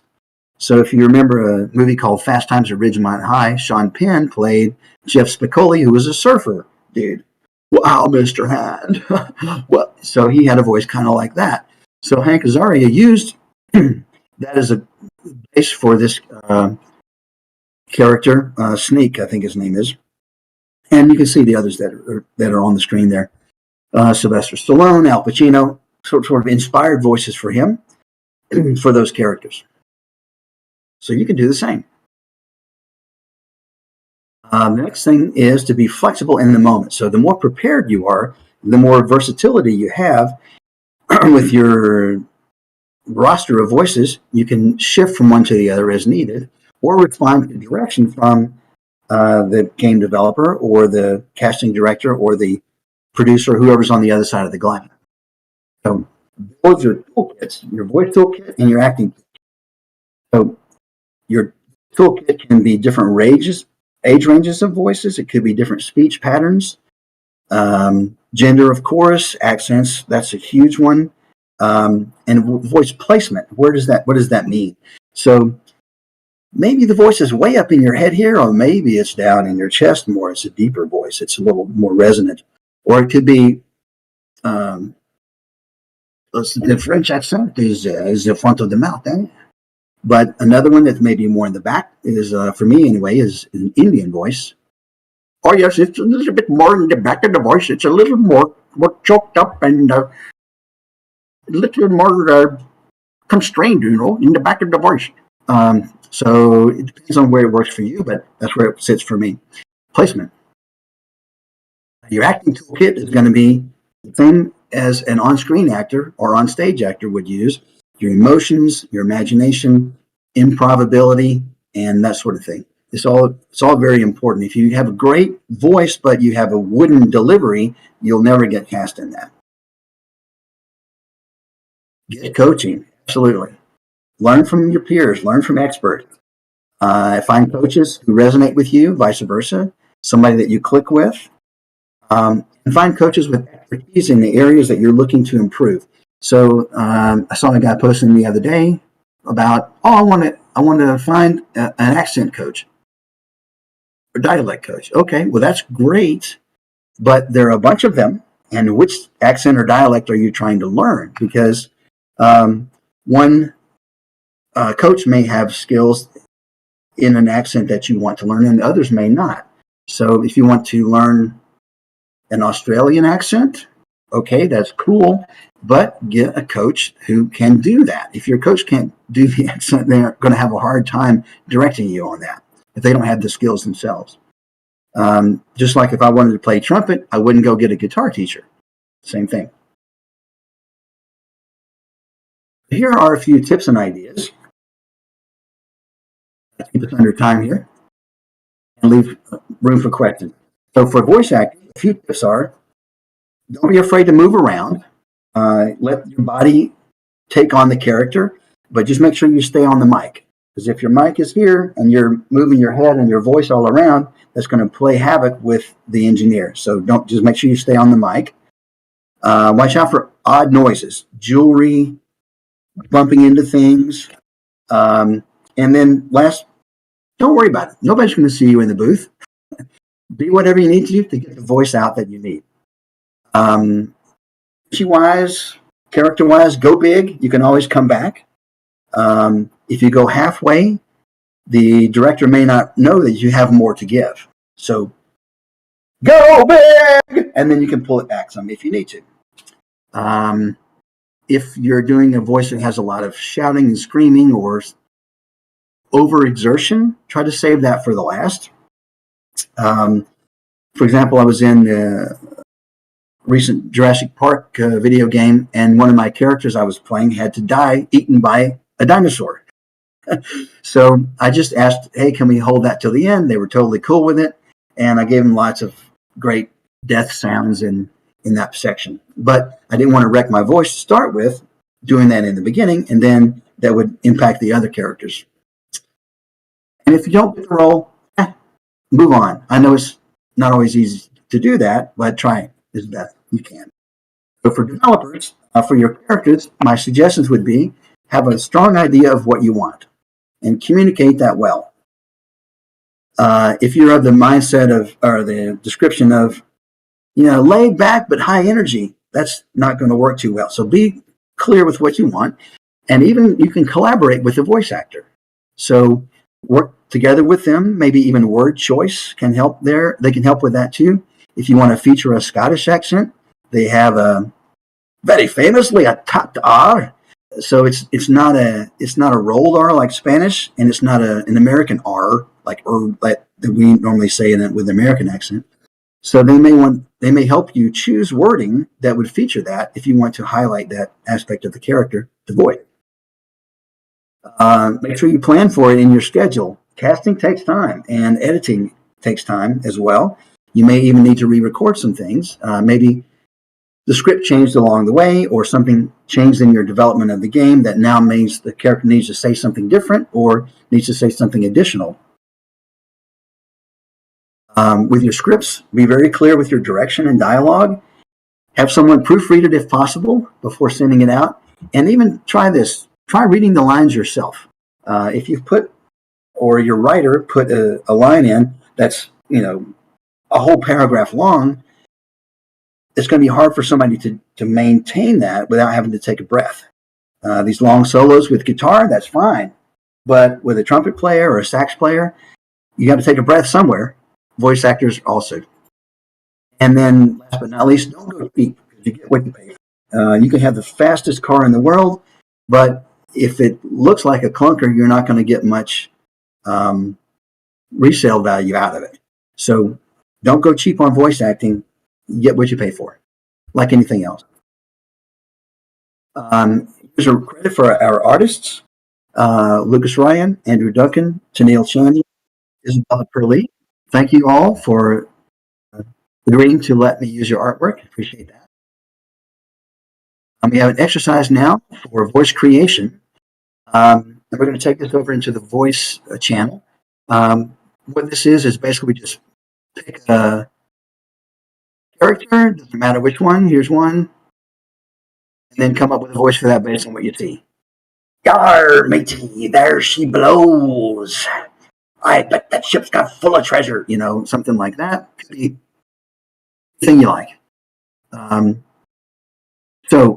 Andrew, I'll throw it back over to you. Maybe there are some questions that came up. We have just a couple minutes left. There was a lot of praise in the chat, especially for the range that you were demonstrating there. Number of different folks gave that feedback. Mike Garcia, good talks. Thanks. Oh, Britt the Illustrator had an interesting comment about how when he's drawing, he's often thinking about the voice as he's doing it. Have you ever collaborated with the artists as they were creating a character? Yes, not very often. Usually you get the artwork's finalized before it comes to you as the voice actor. But I've participated in a couple of competitions that were animation, voiceover, combined competitions. So in those, I was working directly with animators to create characters and create voices to match the story that we were building. It's one of those, from soup to nuts, create a whole movie, a little tiny one, in 4 hours type of a competition. And that's really fun to be able to do that, because you can take feedback in both directions, from the artist to the voice actor and voice actor to artist. That's great. All right, well, I'm going to move you into the voice channel, the general voice channel. I'll give you the ability to share your screen so people can look at these characters. Just so you know, the character that people most seemed to want to do a voice for while they were in chat was the spoon that the chef was holding up. So right now, the winning idea seems to be that it's a garbage spoon, doesn't want to be in fine cuisine. It's basically Oscar the Grouch the Spoon. That's hilarious. Okay. Well, thank you very much, cool. Ian. Everybody, you are welcome to go into the voice chat. I will move Ian there in a minute. And thank you very much, Ian. Absolutely. Thank you. Hope you guys got something out of it, and we'll see you down the road.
All right, everyone. I should be trying a different voice, but I can't do a good Oscar the Grouch voice. In fact, we're going to turn it over to Ron for his informative, soothing voice right after this. He's been a good friend of the GGDA for a long time. I won't say how long.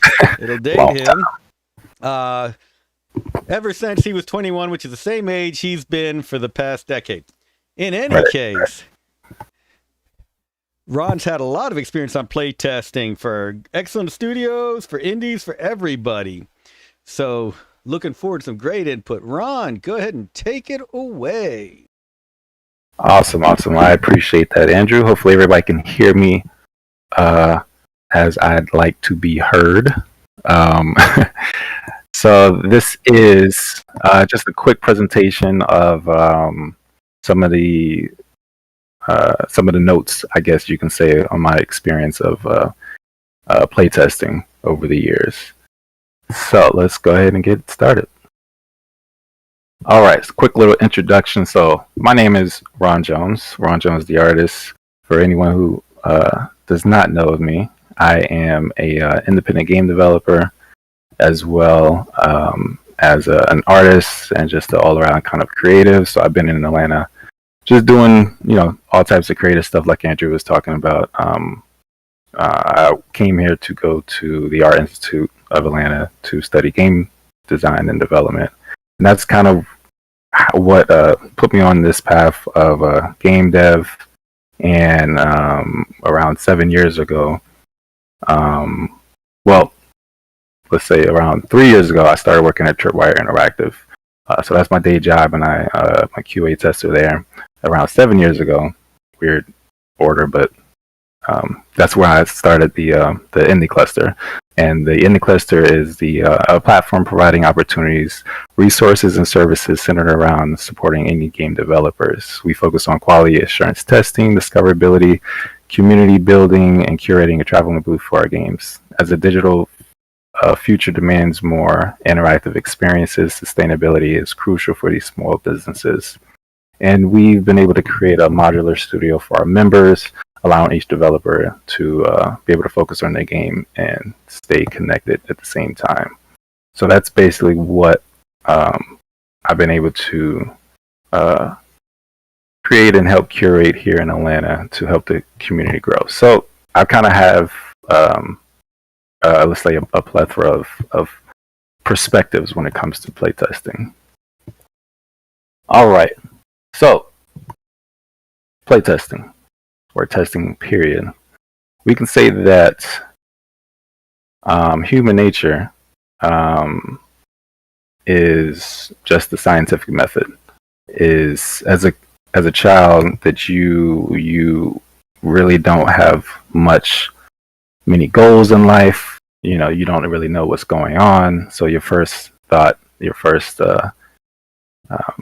I guess motive is to discover, try to figure out and understand, right? So it's a combination of discover, experimentation, and testing. And in the scientific method, you form a hypothesis, you test the hypothesis, you gather data, do it all again until you form a conclusion. And essentially, us as humans, we do that every day, not just when we're young, trying to understand the world, but when we're older, if there's a new product, or say you're learning to drive a car for the first time, or you're meeting someone new for the first time, there's a method that you use to gather that information, to try to understand, to look out for your survival, to test your assumptions about someone or something, and to just add that into the backlog of who you are as a person and how you can go about the world that much better. So the point is that testing is a huge part of that. So there's a number of I know there's a number of ways to kind of categorize or break up what testing is on the internet and even in certain studios. But I'm going to kind of chop it up into a couple different sections just to talk about those a little bit. So separating them into quality assurance, QA testing, user experience testing was just basically, obviously whoever's the playing the game or whoever's actually going through. And a lot of this information isn't necessarily specific to the game industry, but user experience could also refer to listening experiences or just even overall technology, whether it's websites, whether it's readers of your book and whatnot. It's a little weird thought, but I want everyone to kind of keep an open mind of what testing can actually mean and how it can make a product or a person better. And the third category is community. Community isn't necessarily always a part of this testing category, but I wanted to kind of separate it off a little bit and mention some things that I think is important to keep in mind when thinking about testing. All right, so first, let's talk about a couple skills that would help any tester at any job. Communication is probably the most important. Communication and documentation. If you ask it around, people are going to mention those two as probably the most important skills or most required skills to be able to get a job as a tester, to be able to do proficient work. You want to be able to speak the same language, if you will, literally and metaphorically, to those that are making the game, to those that are playing the game. You want to be able to understand like body language and cues, and be able to translate that to the developer or to whoever is actually making the game or in charge of making decisions to make the product that much better. And sometimes your skill set or communication skills are going to be like the most mature, if you will, or the best, because other people are like, they're kind of going to be dedicated, heads down and getting the work done. So you'll find yourself oftentimes being the one that has to go from department to department to communicate what might be wrong and how to fix it. And documentation is a part of that. Not everybody's always talking to everybody or all on a Zoom call. So oftentimes documenting what is wrong, who said it, where it might be fixed at, and how to get it to certain people. A lot of different studios or teams kind of use a system that can help ease that communication. So another good skill that I found out is knowledge of games and developer terms. Now, before I got into the game industry, I played a good number of games. I had a lot of memories, growing up and whatnot. But when it comes to developer terms and back then, and again, not to date myself, but even back then, like the internet wasn't even like a standard thing. You know what I'm saying? Like I knew emails. I knew how to send an email, how to read them, and that was basically kind of it. When I got to college, I jumped on Facebook, and then I obviously got involved in what goes into making computers and software and all that kind of stuff. So understanding what a game engine is, what collision boxes are, what hit registrations are like, and a lot of these things gamers like knew, and I was just a casual gamer, honestly. So there's even a lot of terms that I didn't really know back then, but definitely that, and the kind of the wealth of knowledge when it comes to games, game types, game modes, different story arcs, different ways that games implemented certain features. I think a lot of that, the more you have that in your library, the more that you can pull from when testing certain games, or even if you decide to make games. Patience is obviously a great skill in life, but in this job, it could be a lifesaver. Whether it's patience to waiting for something to be resolved, when it comes to playing a game, when it comes to sending something or waiting for something to come back when you're trying to test something, or just sitting there actually repeating the same task over and over, waiting for something to either jump out at you or to actually, beat it to the ground, if you will, to make sure that it's actually fixed or it's actually not a problem. Speaking of problems, problem solving is something that I don't necessarily think. I don't know how required it is in a number of different studios, but I do know being able to problem solve and use critical thinking is a bonus. Is one of those skills that every developer loves their tester to be able to do, because that obviously makes it less work for them to do. But if the tester is aware of kind of what I mentioned before as far as developer terms, where certain things can break, whether it's the AI, whether it's a certain collision box, whether it's a new feature, being able to kind of start that problem solving process will help you in your testing career. And another great thing that I've learned, not necessarily just thinking out loud, but the ability to almost note your thoughts, to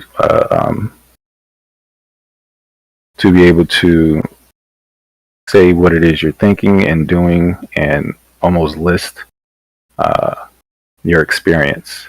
I've found it to be very helpful, not only when writing bugs, but this past year, the Indie Cluster has been able to start a Twitch channel. And one of the things that we've noticed was missing during the pandemic was developers, or small indie developers, not really having that face-to-face interaction of people playing their game, and them being able to kind of watch and understand like how someone is going to get stuck in their game, and what certain features could be added or what things aren't clear, and being able to kind of not only visually express myself as I'm playtesting these games, these game jam games or whatever on Twitch, being able to express myself kind of fully, if you will, not necessarily exaggerating, but almost fully, whether I'm confused, whether I'm stuck, whether I'm enjoying myself, and at the same time thinking or saying out loud what my thought process is for doing something. I've found that to be incredibly helpful for the developer, because obviously we all can't read each other's minds, but knowing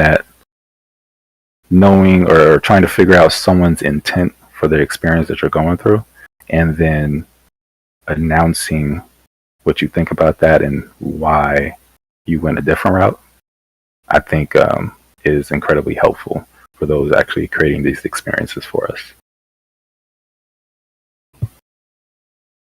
All right, so let's get into it. So quality assurance testing. A number of things can and will fall into this category, but I just noted a couple here. Hopefully you guys can read this ticket I copied and pasted from my day job. But target testing is essentially your everyday testing, right? It's your basic, something's broken, hey, get in here and try to fix it. We have a new feature coming out. We got new weapons, load the game up, put XYZ into your loadout, this new machine gun or new shotgun, and we need you to test this and kind of beat into the ground. We need you to jump with this shotgun. We need you to try to throw it. We need you to pick it back up. We need you to reload while you jumping and throwing. We need you to try to bite it. We need you to just do a bunch of stuff with it, right? So that's kind of the basics of whatever kind of feature is in the game or what is needed to kind of pull everything together. And a part of that, well, once you do a number of that over and over again, you can obviously form a spreadsheet of things that assets that are in the game and things that need to get tested. And most of the games that I worked at Tripwire have been ongoing games that basically we do live updates for, right? So oftentimes we're testing the same thing every build. So whether that's testing a new map or testing a certain loadout, we need to make sure that all these things work properly. So to help things out, help the system out, we can create a spreadsheet, load of documentation that has a list of everything on this loadout or a list of everything on this map, and everyone or someone needs to go through and test and check everything down the list until the list is done, or until the test cases are done. And that's one way to use a spreadsheet. And oftentimes they come in handy, but oftentimes they can seem to take up a lot of time. But until we can automate certain things, sometimes it's just our job to get in there and just do the things that not everybody want to do or have the time to do. And as you're creating bugs, as you're writing up tickets, if you see something broken, if you see something that needs to be looked at, you would write up a ticket, something similar to this. This is kind of the format that I've used, that I use at Tripwire, and this is the format that I've used to help navigate my team when creating tickets for the indie cluster. It's basic information, a nice title, basically tells everybody what the topic is, builds affected, platforms tested, that's just standard. What version of the build that you're playing on, the description is basically what's going on, summary of the issue, and reproduction steps, probably one of the most important pieces of the ticket that anybody will tell you. It's essentially what I was talking about earlier as far as listing out your steps, listing out what could be wrong, might be wrong, and almost narrowing your steps down to a simple format. Start the game, open up the menu, click here, watch what happens, right? This one says start game on Dark Forest. Dark Forest is a map. Load in with the warbow. Warbow was a new weapon, and essentially you shoot the arrow. That way you need to resupply, and you go to one of the ammo crates, and then you notice that the ammo crate wasn't restocking this new weapon, right? So it's obviously a simple mistake. When you're creating new features, oftentimes you have to go back to legacy features and assets and update that they respond to your new features, right? So this was just a simple case of that, and then you document the results and expect the results, and then the reproduction rate, right? So it happened 5 out of 5 times, so every time. Yeah, and just a quick note, one thing that I've noticed as far as something that we talked about in another presentation. Something that we talked about in another presentation about the importance of communication and understanding, like who it is that you're talking to and how you're talking to someone, especially when you're talking to an indie game developer who might not have anybody to look at their game, and whatever you say to them, they're going to really hold dear to. So understanding that just because something is broken or doesn't necessarily mean it's bad, it's almost like a not saying that this is wrong or this sucks, but saying, hey, this is faulty here, or I expected this result, but this is the result I got. So it's a matter of framing your verbiage, if you will, framing how you relay what might be wrong, and that doesn't necessarily apply blame to the creator. I know it might seem a little trivial, especially in a job or a larger studio when you're just there to work, but especially on the smaller scale, we're still like creatives, we're still artists, if you will, and we kind of put our art and emotions into what we make. So just a quick little reminder to treat people with love, right? Okay, so I'm going to pause the presentation right quick, and I don't think I have enough time to play a game like I wanted to and kind of make a little mock book, but I did. You said do it anyway. Well, I had mentioned. Oops. Oh, I had mentioned later on that I wanted to play this game, Friday Night Funkin'. This was a indie game. I'm not exactly sure where it first was uploaded to, but it was a Ludum Dare game, and the developers uploaded the prototype, and then later on, I'm not sure how long it took them, but they uploaded a better version or a more refined version of the full game. This is the developer or the creator, and you guys can link to and play both versions. And when I'm kind of testing, not really testing, when I'm onboarding people to the cluster to do testing, I like to kind of throw them in this presentation or throw them this little test to see if they can almost play the original, the prototype, and find a couple bugs that they can write up themselves, and then see if the final version fixed, quote unquote, what they wrote up. So if we have time, it's just a little quick little thing.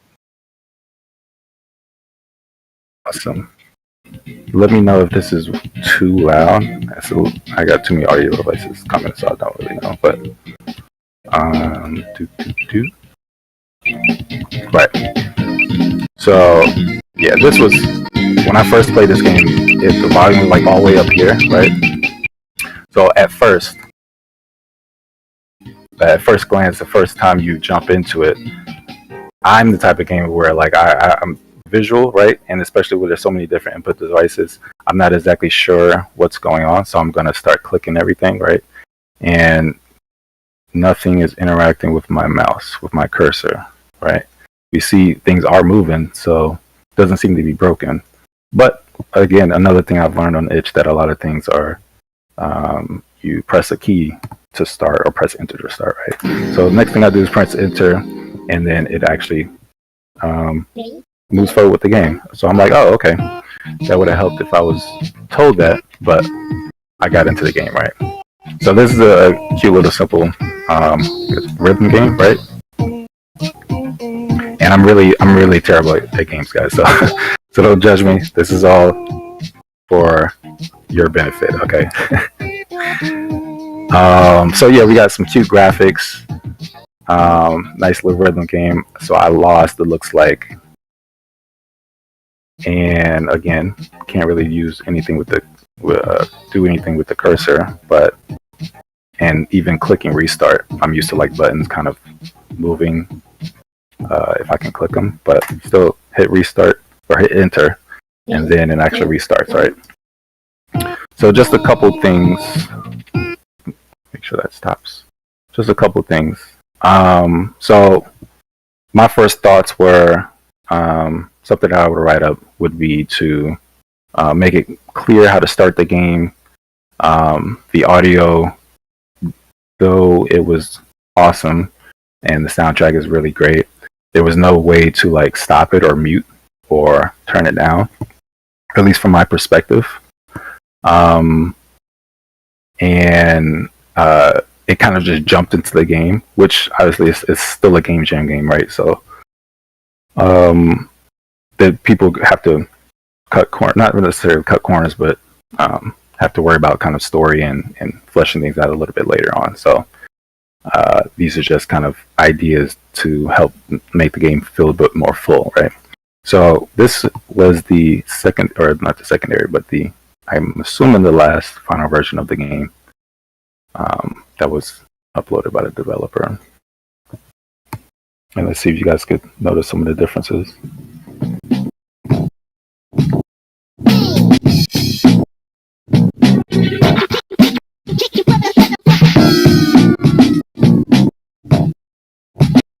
All right, so right off the bat, we went through some credits, right? So they're took their time a little bit more, gave credits to the developers and their partners, and here we go. Press enter to begin. So now I'm not kind of clicking around. I'm not kind of misunderstanding what I need to do. I know that I need a keyboard to play this game. Then I hit enter. So there we go.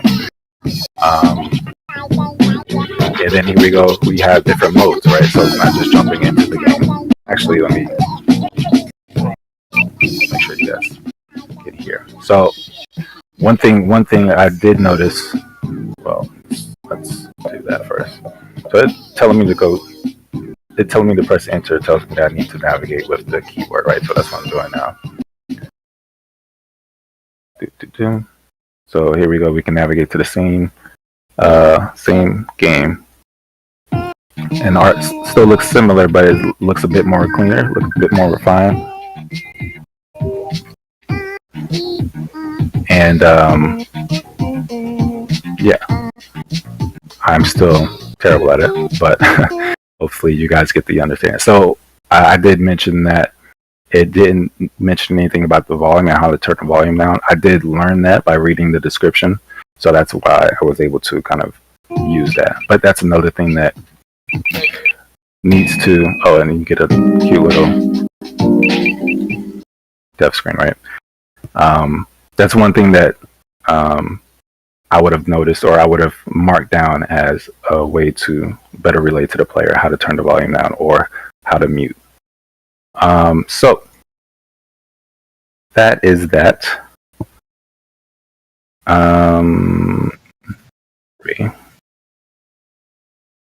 That's basically the benefits of. Wait, let's do this. Basically, the benefits of a QA tester and just people playtesting in general, right? That feedback loop of someone making something, someone playing something, and refining their perception of the game to make it better. Okay, so user experience. Now, user experience can be defined in a couple different ways. Here I have it.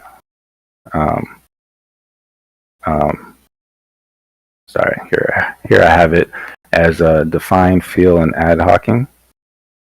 So, design, I think, is probably one of the most categories of game development that kind of affects the user experience, and I think that that comes from the level designer, the game designer, and essentially, is that me or?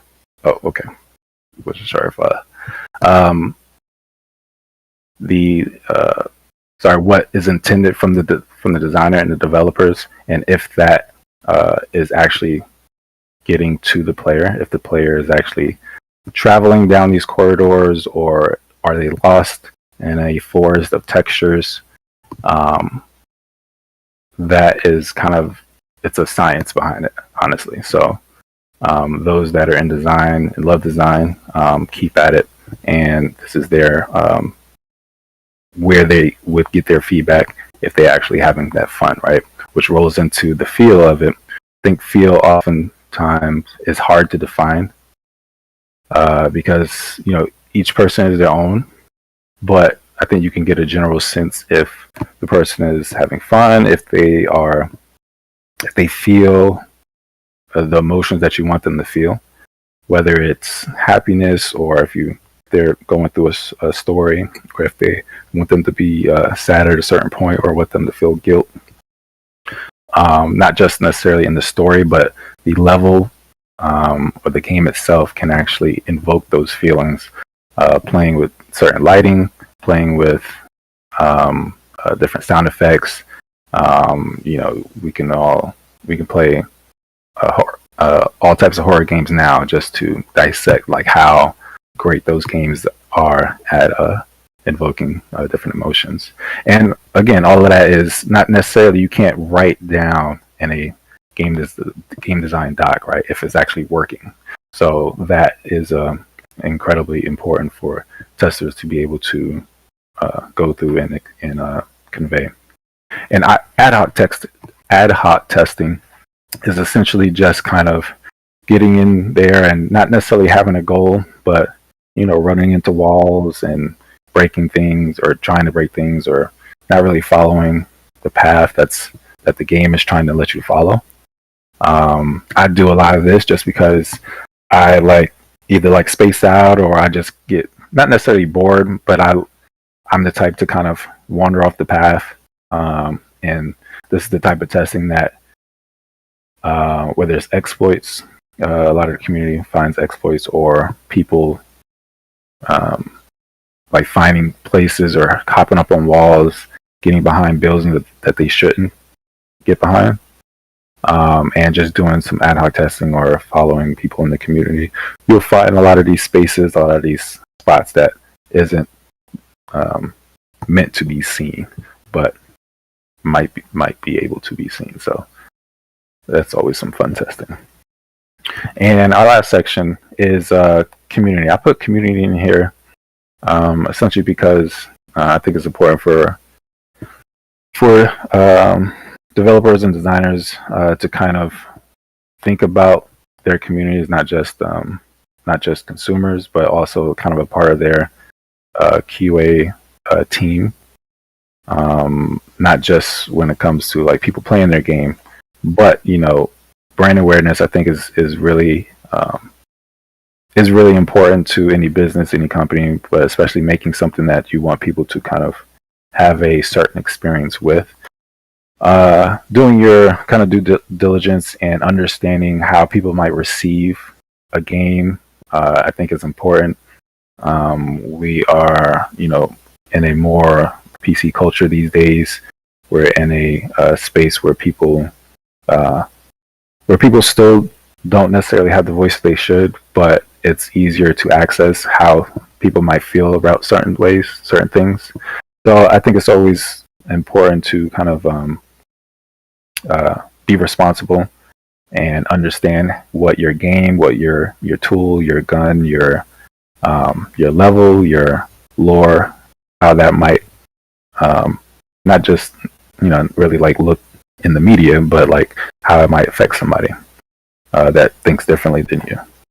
So that's always important. Live ops is it's kind of like a on-demand patch or fix based on what's already out there, what's already live about your game. It's kind of thinking on your feet and figuring out kind of the best way to solve a problem. Oftentimes it obviously from the community who's playing the game, but I think there's a lot of tricks that sets that process apart from the original kind of QA development cycle. So it just requires a little bit of thinking, some creativity. Say whether the number of times we've kind of had issues with localization or translating certain scripts and UI features to certain countries or parts of the world. So oftentimes we are able to kind of not necessarily have a whole patch, but switch out a couple files that have the right spelling or have a different way of fixing the problem that doesn't require creating a whole new build and then pushing that build and asking everybody to update. So community management, like I said, is a big part of that. The community is a big part of that. Community management is where the internal team kind of helps navigate in a lot of those issues, spaces, hearing what your community might say or a community might complain about, or at the same time getting their involvement from certain aspects of your game that you couldn't do in-house. Like, say, if you have a MMO or a 64 online game and you only have a team of 10 people, you're not able to actually do that in-house, so your community becomes a incredible part of your development team, if you will. So just keeping all of that in mind, I think, is very important. And there's many different types of testers. Some people like being a tester. Some people actually want to stay in the career. Some people want to use it to transfer to other parts of the game development industry. So I think those that will be good at the job are those that, enjoy everything about it and can kind of find their niche and find where they fit in, but also enjoy playing good games and giving that feedback to not just the developers, but to other friends, and to be able to kind of diagnose what they might be thinking. Yeah, that's our presentation. I appreciate everybody. Sorry for the rambling, but yeah, you can find me at @the_Ron Jones on Twitter, and check out the Indie Cluster, our organization that we provide QA feedback for any developers. Great presentation, Ron. Any one of those slides could have been its own presentation in of itself. So I appreciate you taking us through all of these. All right, we're going to move Ron into the general voice channel. If you got more questions, if you're a game dev, ask him how you can take this feedback without losing your mind. All right, Ron, thank you very much. Thank you. And now for animation. All right, Sandy led our really fun collaborative game art session last night, and she is back with the 12 Principles animation. These really are the fundamentals of animation, and it's funny because my first games were, of course, purely 2D animation, and it was really odd moving to 3D, but the principles remain the same. Invaluable information. So, Sandy, thank you for joining us again, and take it away. Yeah. All right, great. Well, hi, everybody. I'm Sandy Chamberlain.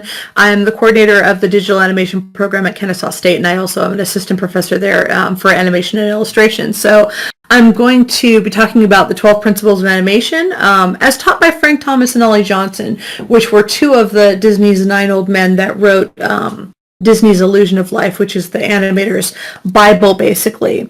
So I'm going to run through this pretty quickly. I will give Andrew a copy of this PDF for anybody who is interested in having it for their records to use and just have as reference.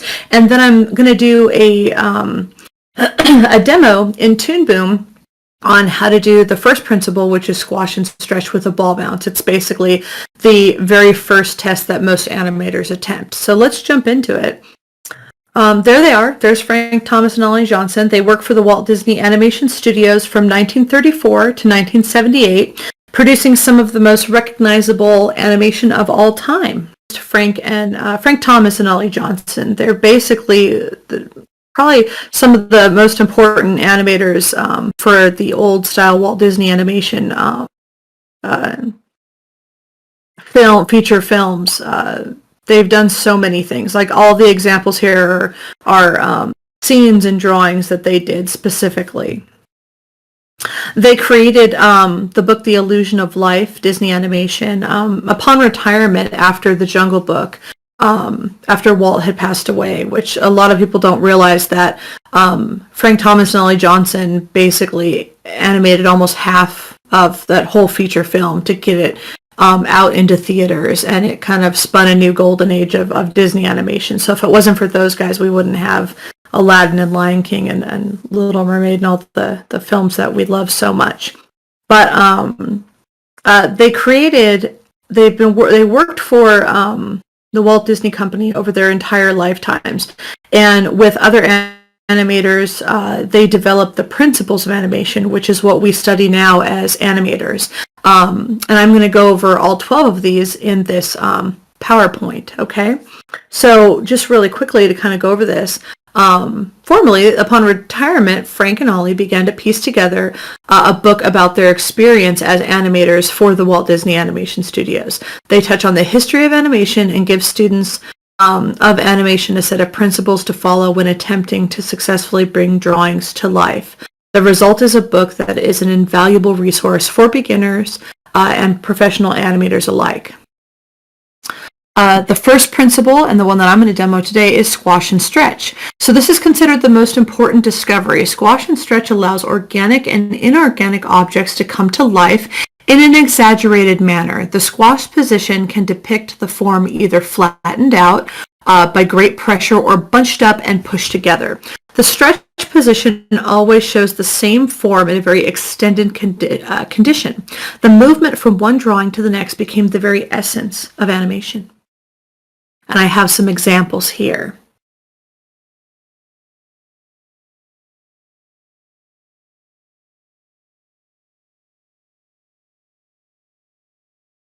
I love that one of Puss in Boots on the bottom there, because it shows how just the face as the ball, you can really simplify it. So it's kind of demystified for beginning animators. Sometimes you look at the character from 101 Dalmatians up there on the top with all of his wrinkles and the exaggerated facial features, and it can be a little bit overwhelming at first. But if you break it down into simplistic forms, animation, when you're starting out, it doesn't have to be overwhelming. The second principle is anticipation.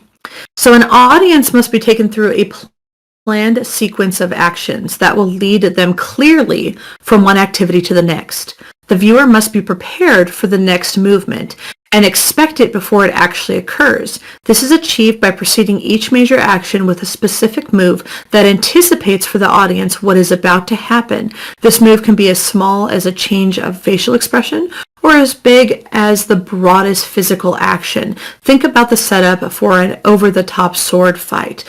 And this one here with Donald, and it's the same thing with Bugs Bunny and lots of characters.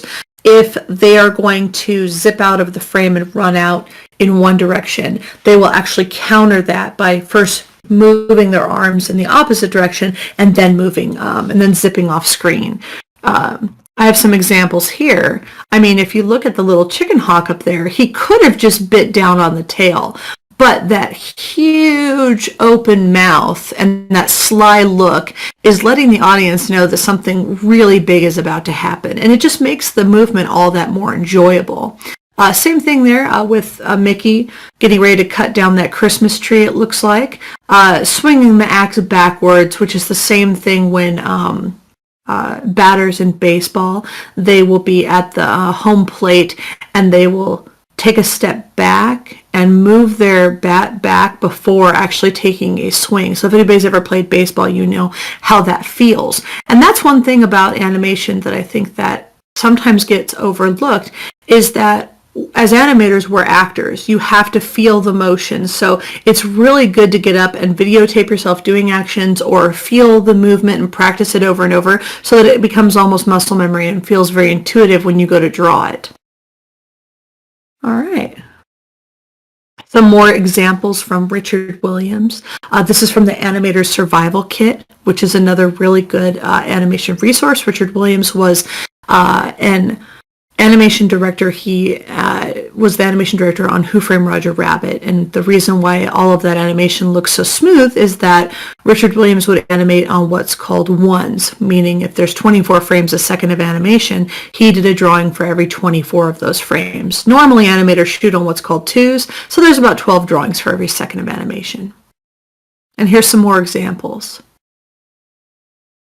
of some nice anticipation here.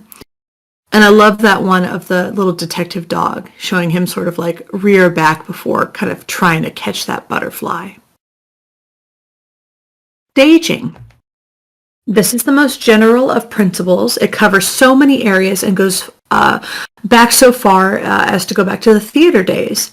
The meaning, however, is very precise. It is the presentation of any idea so that it is completely and unmistakably clear. An action is staged so that it is understood, a personality so that it is recognizable, an expression so that it can be seen, a mood so that it will affect the audience. Each is communicating to the fullest extent with the viewers when it is properly staged. I'm pretty sure that was the example there is from Ratatouille. But I love the silhouette examples here on the top right. That's from Preston Blair's book. animation book. So if we look at the silhouette of the duck pulling the rabbit out of the hat here, if he does it from more of a profile view versus a front view, we can really see the action clear. We understand everything that's happening if you blacken in and make it a silhouette. Where if the one on the very right, if you look, we can see what's happening in the one that's colored in. But if you look at the silhouette, it really doesn't make much sense. So when things are going by really quickly for animation, we want to make sure that all the actions are clear. So something like the one on the left is going to be a really, favored. Again, we have things called implied lines. If you look at the example at the bottom with the kids kind of whispering, maybe they're trying to get that kid to do something. Everything is focused on, if I can move my mouse around here, you guys can see. Can you guys see my mouse? Hopefully you can see the mouse.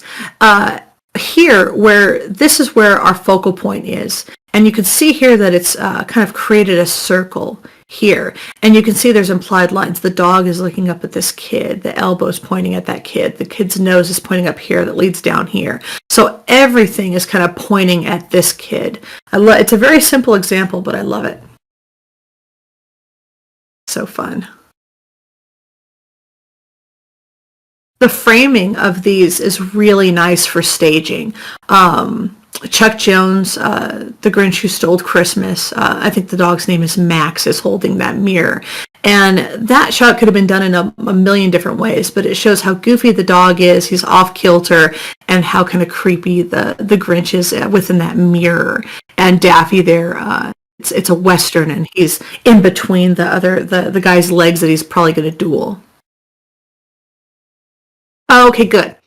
I'm a huge fan of Chuck Jones. I think that he was one of the most just amazing animation directors of all time, and he worked with background designer Maurice Noble and did very simplistic, almost graphic design backgrounds. But they work really, really well with framing the characters and setting the stage and really making sure that those focal points and the action was really clear.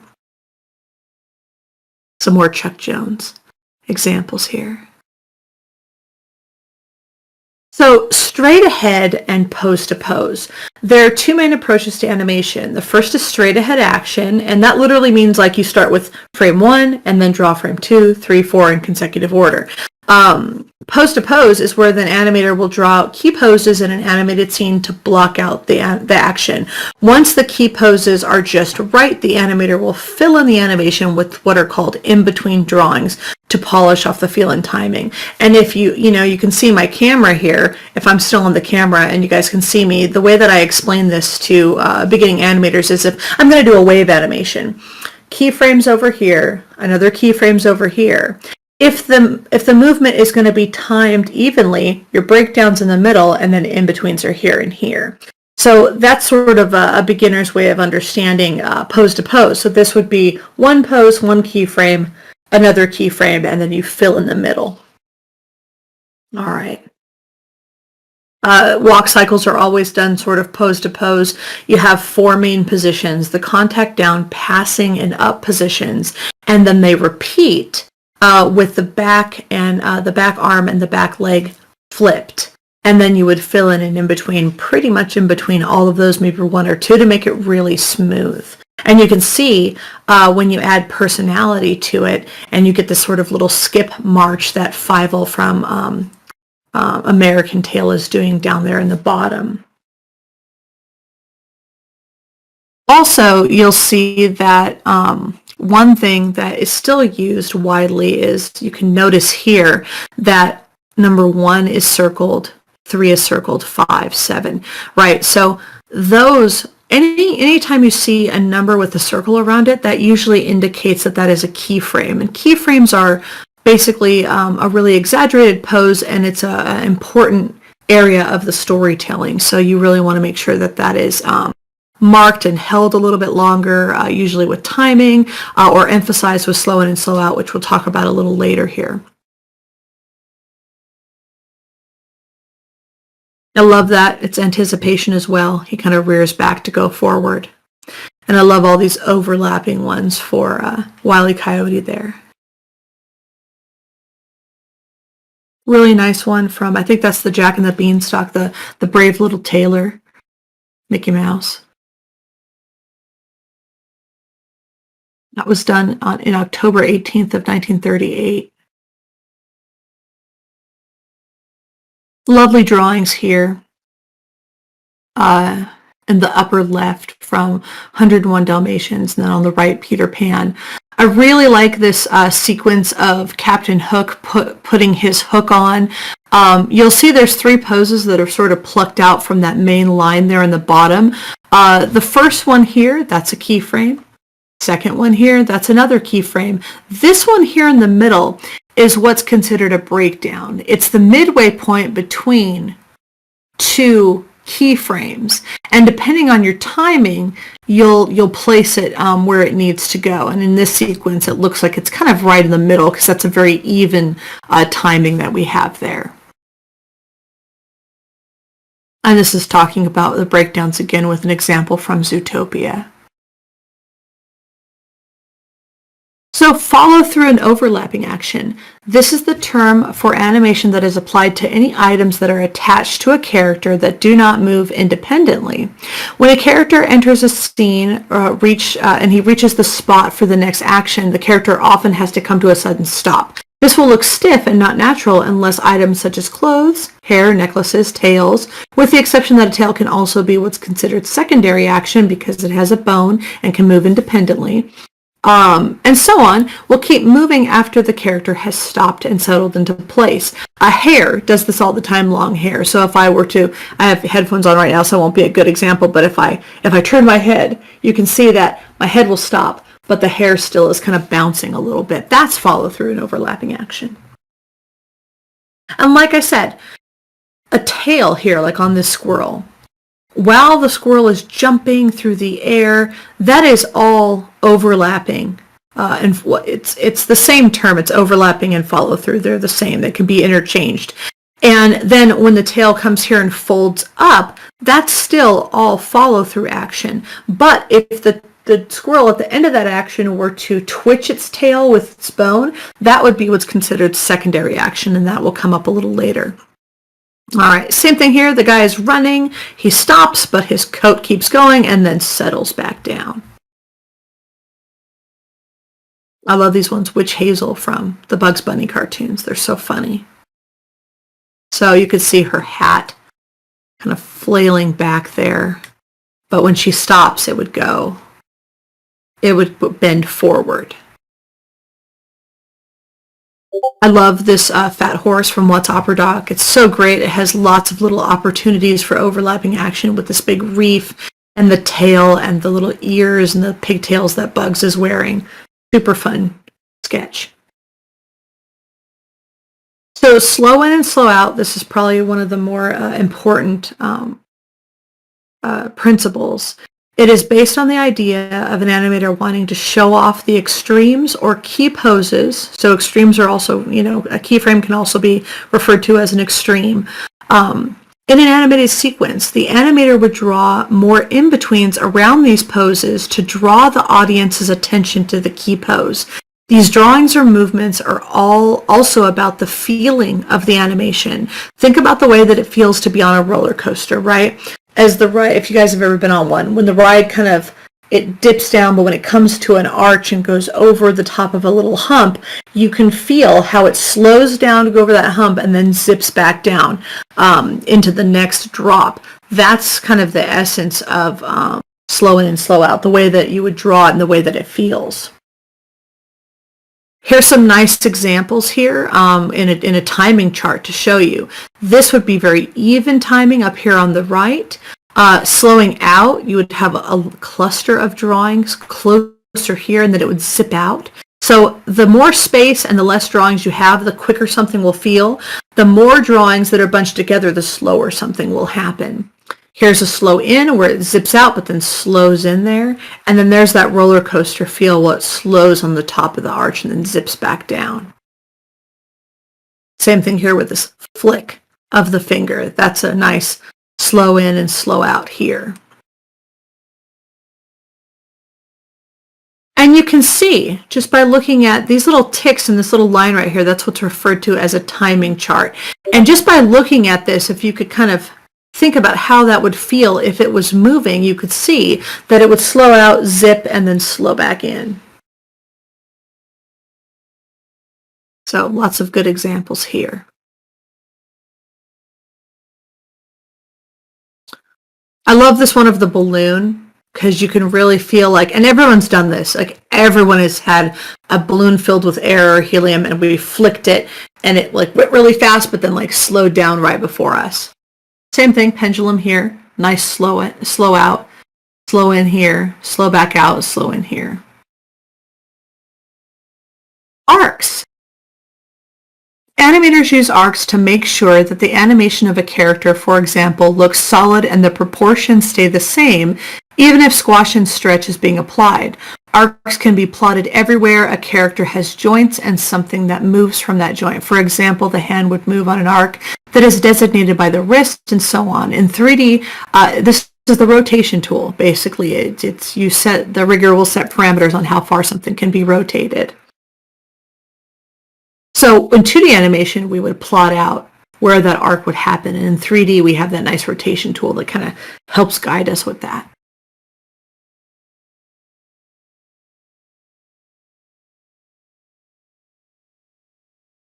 That's a crazy one by Glenn Keane of Tarzan there, when he's surfing through the trees. The examples of those rotation tools in 3D. Secondary action. This is probably the hardest one to grasp from beginning animators, but it's the principle that deals with the actions that happen in addition to the character's primary action. For example, if you have a character that is walking down the street, the action of walking would be the primary.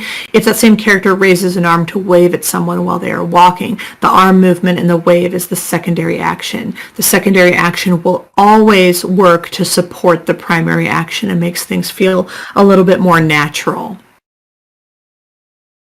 So, primary action here, Daffy he goes to shoot somebody, but then realizes that he has pulled his pants off, so then he readjusts to put them back on. So this one right here is from The Illusion of Life down there in the bottom. The secondary action by Bill Taletta, I'm sorry, I don't want to say his name wrong.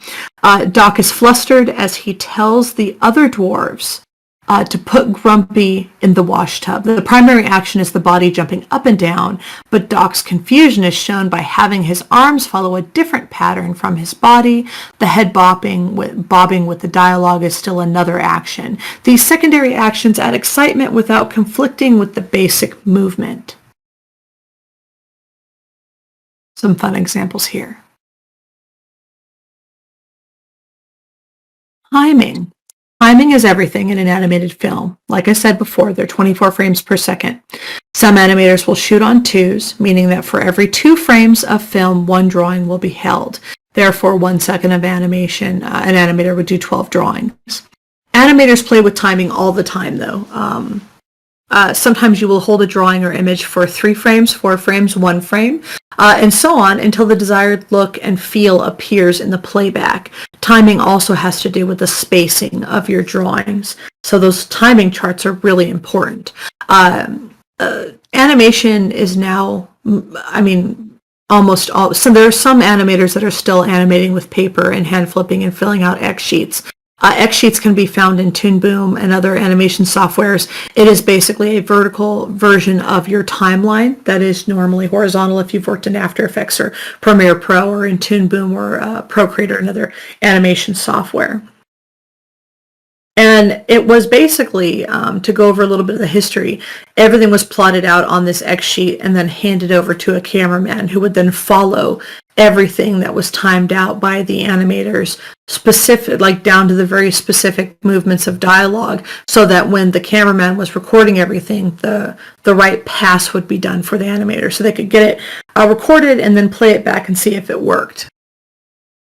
You can see here, we have a nice slow in here where the character kind of zips and stops here, where we have frame 1 here, frame 5 is our breakdown, and then 13 2 and 3 and 4, there's not much going on here. And then we get a lot of cluster drawings here where the character slows into that action.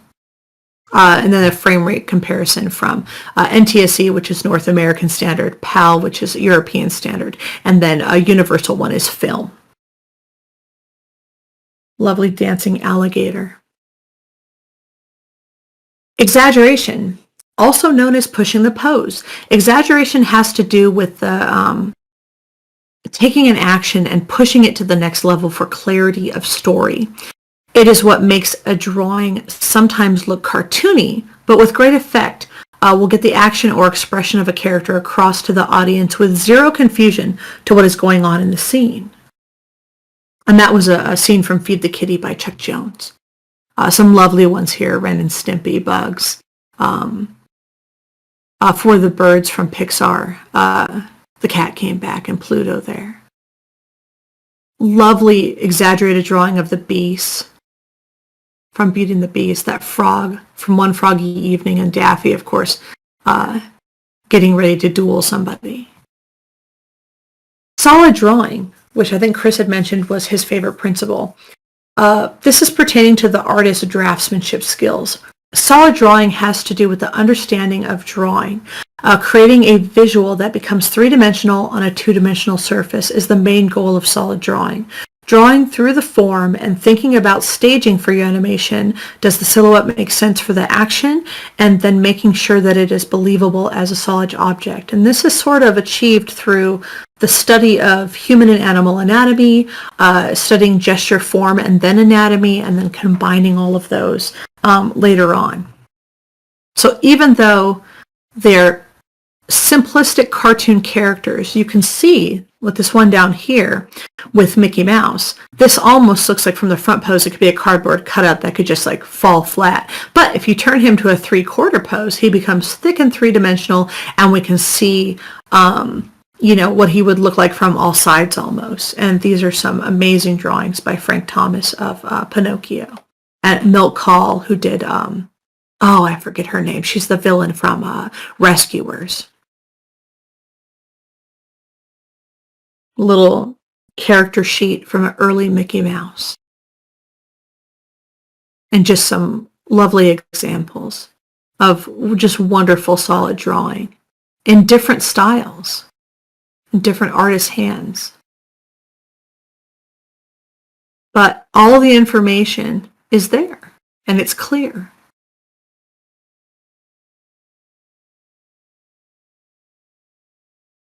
They're pretty great. Hopefully everybody recognizes all of these. One fun fact about Bambi that maybe everybody doesn't know is that the scene that everybody loves, where Bambi is learning how to ice skate with Thumper, was going to be cut because of time constraints. And Frank Thomas hand animated that entire scene overnight to make sure that it was going to get put into the film. So that scene that we love so much, that's Frank's doing there. The Pocahontas drawings here are by Glenn Keane, who learned from Frank and Ollie before they retired. A great one from, I think that's a sketch from the mother from Tangled. So even with 3D films, you guys, there are still many concept artists and many animators that are still animating scenes in 2D as reference for the 3D animators to use. It's a misconception that 2D is sort of, gone by the wayside. It's still heavily used in production. So appeal. It's a shot from Rango. This is our very last principle. So it is one of the most important principles to learn. To have appeal, the image does not always have to be what is considered a traditionally pretty or beautiful image. Villains have an appeal all of their own. Basically, appeal is like the hook of a good novel. It grabs an audience's attention So they will stick with the story. Appeal is the sense of film using unique imagery to gain attention, and then wow with actions and good storytelling. So it is really has to do with character design and the overall aesthetic of your backgrounds and your world building and all that kind of fun stuff. Like what makes your game or your film look really cool and makes people want to dive into that world. And then I have lots of examples. One of my favorite films of all time is Don Bluth's Secret of Nim. I just love the overall aesthetic and the feel of it, and the animation is just great. And some more examples by Cartoon Saloon and UPA and Studio Ghibli. And of course, all the Disney villains. They're so great. I love, love, love Prince John from Robin Hood. The Iron Giant's probably one of the most just wonderful animated films that's ever been made. Brad Bird did this before he did The Incredibles, back in the 90s. Triplets of Belleville, French animation, it's wonderful. And that's it for the presentation. We can jump in. I have about 20 minutes to do a demo and how to do a ball bounce, which is, has to do solely with squash and stretch. I'll open Toon Boom up. And while I'm doing that, what we can do is I can open the floor to questions. I can answer questions while I'm animating if you guys would like. So I'm going to open Harmony. I have it pulled up already. So one thing I'd love to have you address a little more about is the relationship between the concept artist and the animators. We had a great presentation on the 3D pipeline, and we talk about concept to modeler to texture artist to ZBrush to animator, putting the animator at the end.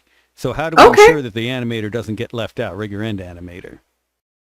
Well, I think that, the way to not let the animators left out is to, when you're doing the concept art stage of everything, you really want to make sure that you're doing good character turnarounds, good action post sheets. And action post sheets are primarily used to do full body actions with the character. You usually do about 5 to 10 sketches or drawings. Sometimes they're fully colored, sometimes they're just sketches. And it basically will show off the personality of the character so that when the animator takes those sheets, they'll already have a sense of how the character should move through the world, right? So a lot of times when I say the term action post sheet, everyone's like, oh, big broad actions, that's great. But it doesn't necessarily mean that. You could have a character that is introverted and bookwormish, and you can say, okay, cool, well, like if I had this book right here, let me grab this book on anatomy, which is an amazing book if you guys haven't looked at it yet. It is Stonehouse's Anatomy. It's amazing. And I don't want to butcher the guy's name, so I'm just going to hold it up there. But, if you have a character that is a bookworm and they're really into the books, like how do they sit in a chair and read a book? You guys can see me right now. Do they sit back and just kind of flip through it very nonchalant? Or do they sit up very proper with their knees together and the book just so? And do they bring up a finger and just kind of flick the page over? Like, how do they move, right? So you can have an action post sheet for maybe a more understated or introverted character. It's really just to show how that character is going to move through the world. That's the most important bits with that. Where did my pen go? Oh, she got around. Hold on, everybody. Oh, there it is. I have it over here. So does that sort of answer your question, Andrew, a little bit? Yeah, that's great. I don't want to distract from the Toon Boom demo anymore. Oh, no, that's fine. So this is going to be very simple, you guys, because anytime you're animating, you want to do your very first pass as rough as possible. I don't want you to worry about making pretty drawings or anything like that. And the one example I like to do is with the ball. But first, I'm going to set up my layers. So I'm going to double click this and rename it ground for my ground plane. I'm going to click this plus button and add some more drawing layers. I get a dialog box that pops up there, and I'm going to add a guide layer. I'm going to hit return, and it stays up, and I can hit my ball layer and then hit add and close. Really? Okay, hold on. Let's see. I'm sorry, you guys. Let's see. How do we stop streaming that? Share my whole screen again. Oh, maybe if I go back, maybe if I just click this. There, can you guys see, you guys can see Toon Boom now, hopefully? Can you guys see Toon Boom and my layers here down here on the timeline? Okay, great. So all I did was add a ground guide and a ball, and I can do that by clicking this button right here, which brings up this dialog box that you can add as many layers and then add and close. That's what I just did. Or you can hit the plus button here and add drawings. It brings up the same thing. Just like Photoshop and any other software, there's a million ways of doing the same darn thing in all of these softwares. So, the software really isn't, the main priority with any of this animation business. You could use Clip Studio, you could use Procreate on your iPad, you could use anything. As long as your foundational studies of animation is solid, then you're going to be okay. So first, I'm going to hit the ground plane here. There's my pen. And like I said, I'm going to be really sketchy for this because I just want it to be a rough pass. So I'm just going to use black here for my ground plane and draw a ground plane out there. Great. I'm going to extend that to about 30 here by hitting F5 on my keyboard. That way when I move my time scrubber around, this won't disappear. I'm also going to come over here. There's this little red thing up here that I'm going to snap because that will help me loop it. That's the renderable area now. All right, so my guide I'm going to do in red, and I'm just going to draw a vertical line. I'm not worried about it being too perfect. I could hold shift and make it, completely perfect, but I'm not going to worry and be super anal about that. I don't need to do that. Undo. I'm using Control on a Mac to do undo. That didn't work. I have to do Command. And then I'm going to do blue for my ball, but I'm going to change the color just to a little bit more, not a saturated blue. I think that'll look a little bit nicer. Okay, great. All right. So I'm going to extend my guide out as well so that it doesn't disappear on me. There we go. All right, cool. And now we're ready to go. I can also lock these two layers so that they don't move around while I'm animating. So in the first drawing here, I'm going to draw kind of over here on the side and zoom in here. Now, like I said, I want to do a very rough pass. The brush that you're using, none of this really matters. I'm just going to grab this brush here, see how the size is. That's looking pretty good.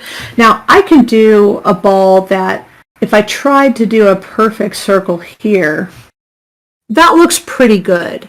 It's just one line that, would be almost cleaned up. But if I were to draw very loose and gestural and just try to find that form, look at which one of those looks more alive, right? Might not be perfect, but that's a much more interesting rough drawing. And that's the one I'm going to use. So let me go ahead and grab these, and I'm just going to delete them. And then I'm going to come over here, and I'm going to start. And I'm going to have a ball that just kind of drops, hits the ground, and bounces back up for a cycle. So I'm going to start up here. All right, I'm going to move my mouse out of the way. Bring my drawing pad just a little bit closer. Stay up on your thing. All right. Something like that. And like I said, we're going to try to keep things proportional, but the movement and the feeling is what's important. You can always refine the proportions later. So there's my first drawing. I'm going to hold it for 2 of these little cells or these frames here. So I'm going to hit Shift plus on my keyboard, and that's going to go ahead and extend that to hold over 2 frames. Then I'm going to go to my next one, but my drawing disappeared. So we can have almost like a light table effect by turning on our onion skinning. I call them pancakes because they look like a little set of pancakes down here on the timeline. And then that will show up my last drawing, which is behind. And if you guys look on this time scrubber, and when I get more drawings, it'll make more sense. Anything in front of me is going to be green. Anything behind me is going to be red. That this sort of umbrella encapsulates. All right, I'm going to do straight ahead for this, so it's just going to be frame 1, 2, and so on. So I'm going to do the next one here as it starts to drop. Something like that. Shift plus. And like I said, feel free to ask questions while I'm talking to you guys. You guys can interrupt me, that's totally fine. I'm going to draw another ball here. It's going to start to change shape and also start to drop a little bit faster. I'm going to hit 1 on my keyboard to zoom out. 1 and 2 on the keyboard, zoom in and out. 1 is to zoom out, 2 is to zoom in. Just so I can see where my ground plane is. All right, it's going to really start dropping here and start to change shape just a little bit more. Like I said, trying to stay in proportion, but not being too anal about anything here. It's going to start stretching here. There we go. Shift plus to hold it on a 2. And if I start moving my time scrubber back here, you can see that green and the red there. Also, another thing I always tell animators is switch off your onion skinning and scrub through. See how that's looking. Already starting to get that bigger on the ball there, but that's okay. I can fix that later. But this scrubbing back and forth on your time scrubber here mimics the flipping of the animation paper that we used to do back in the day. All right, turn my onion skinning back on there. All right, starting to really stretch here because we're gaining momentum there. And it's almost going to hit the ground here. And then it's going to hit the ground. It's going to squash there. And what I like to do is I like to do what's considered a cushion drawing. So I drew that on the same layer, didn't I? So let's remedy that. Where I do this kind of squash drawing here, and then I'll zoom in here. And what I like to do is I like to even leave that on a 1 and then just pancake it out a little bit more. Just stretch it ever so slightly. More to build up that momentum. If I turn off the onion skinning, you can see that when it hits, it squashes a little bit extra, and it's building up that momentum to then spring back up. All right. So let's zoom back out here. Take a look. And if I turn my pancakes back on, you can kind of see how that's looking. The ball grows, but that's okay. Not too worried about that, but it's looking pretty good right now. Now, if I were to stretch this out so we can see everything, it's going to return back up a little quicker than it came back down. You could do a reverse cycle, but it would look really even. So what we're going to do is after the ball hits here, you would think maybe I would just copy that. I'm actually going to bring it up here for this next one so that the next ball is sort of in between these two because it's built up that momentum from the squash that it's going to jump back up there. I'm really getting big on my proportions here. Let's make that a little bit smaller. There we go. I'm going to hold that on a 2. And then I'm just going to kind of keep coming up here until I get back up into my last drawing and match it up for a cycle, which is nice. Let me pull this back because I want to see where I'm going. It's really nice about onion skinning. All right. And the darkest one there, it may be hard to see, is going to be my very last one. I really got this a lot bigger, so I might go back and fix those first ones, but that's okay. Like I said, we're looking for the overall movement and feeling of something first. Go back, see where we're going here. All right. We only got a couple more here. Maybe one more, actually. Oops. Undo that. Did I undo my drawing? I think I did. Turn the pancakes off. I did. That's all right, then. We'll draw it again. Something like that. Really quick. Yeah, we'll go to 30 here.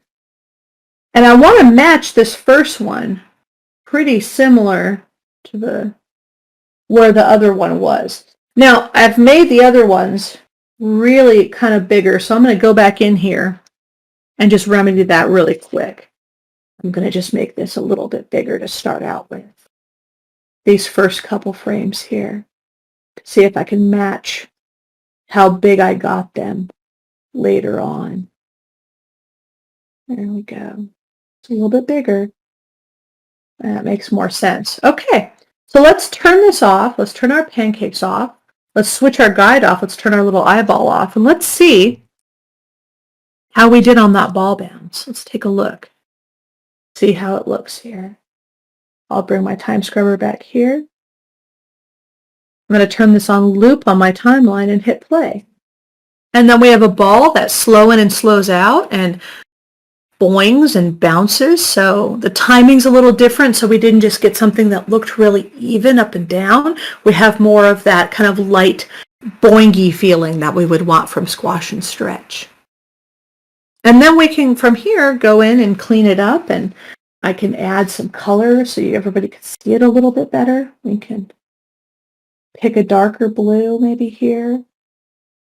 Let's open up our multi-wheel here, get down here into a nice darker blue, and I will just take the paint bucket and I'll paint bucket in here a little bit. It'll look very UPA style. It'll look very off-registered, but it'll give you a better idea. All right. And that's squash and stretch, and that's a pretty simple ball bounce. I could now clean it up, or I could add ears to it and make it a little animal, whatever I want to do with it. But the movement's looking pretty good. I'm pretty happy with that. And I messed with the timing by leaving these little squashes down here on 1s instead of keeping everything on 2s. So does anybody have any questions about any of the stuff? So we have a few more minutes. How would you make the ears move on if you made floppy ears on this bouncy ball? How would you link that ear movement? So yeah, absolutely. So that would be overlapping action. And let's go back to the front here. Let me go back to my light blue. I'll go back up here. So in the beginning, this is going to go off the stage, but that's okay. I would say that if it's way up here, we could have maybe the ears sort of kind of off to the side here like that. And then as it starts to fall, we'll turn our onion skinning back on. We would sort of have them start to move up a little bit. And just little by little, it would follow sort of the physics and the trajectory of what the ball was doing and what the ball looks like. It would start to stretch itself, maybe not that much just yet, but it would follow. So if I turn the pancakes off, we would get something that would look like that. They would kind of come in and follow that movement there. Let me turn my onion skinning back on. And they would also stretch with the ball, so they would get really kind of stretchy too and look very kind of cartoony as we went through here. And then when they hit the ground, they're going to do the same thing. They're going to react and squash. So they're going to start to come down like this. Maybe on this one, they're like way down here. And then as they come back up, they're going to be following this way. Something like that. So if I turn my onion skinning off, you could see it. It's stretching, it hits, and then flings back up. Like that. Until they kind of come back, and we can see how they were up here. And they can start to kind of come back up here. Actually, on that last one, I might go back and make it a little more extreme and tucked down, almost like looking like a little bee or a little bird, and then start to kind of come back out here. Start to come back up here. There we go. As they're going to slow in and start catching some of that air as it slows. Just keeping the drawings really loose and nice until they kind of come back up to what they were doing before to match up with that first drawing here. Something like that. And let's take a look. Let's turn our onion skin off. Back out of here a little bit, and let's see how that looks. There they go.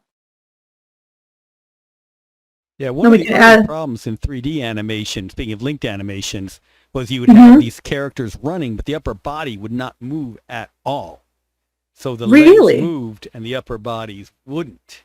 Look very bizarre. So getting folks to get used to the idea of everything moves when you move was an interesting early stage of 3D game dev.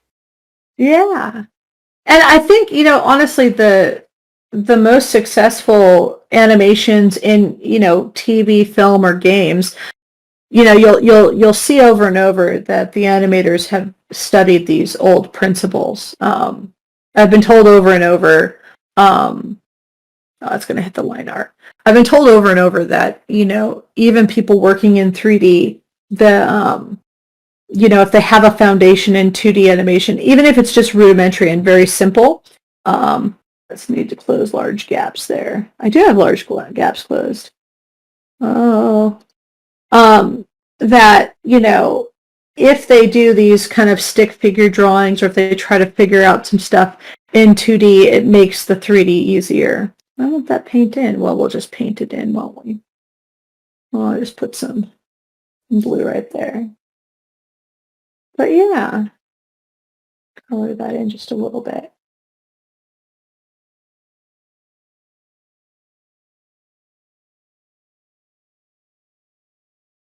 But it's, I just want everybody to know that, like, to sort of demystify this stuff a little bit, that, don't let the software intimidate you. Just have fun with this stuff. And, everybody always thinks, I gotta make my drawings like perfect. You don't. You just need to, no one has to see your preliminary stuff. It's like thumbnails. You're just doing it for you and doing it to figure out stuff and, really play around and have fun with it. And, don't let it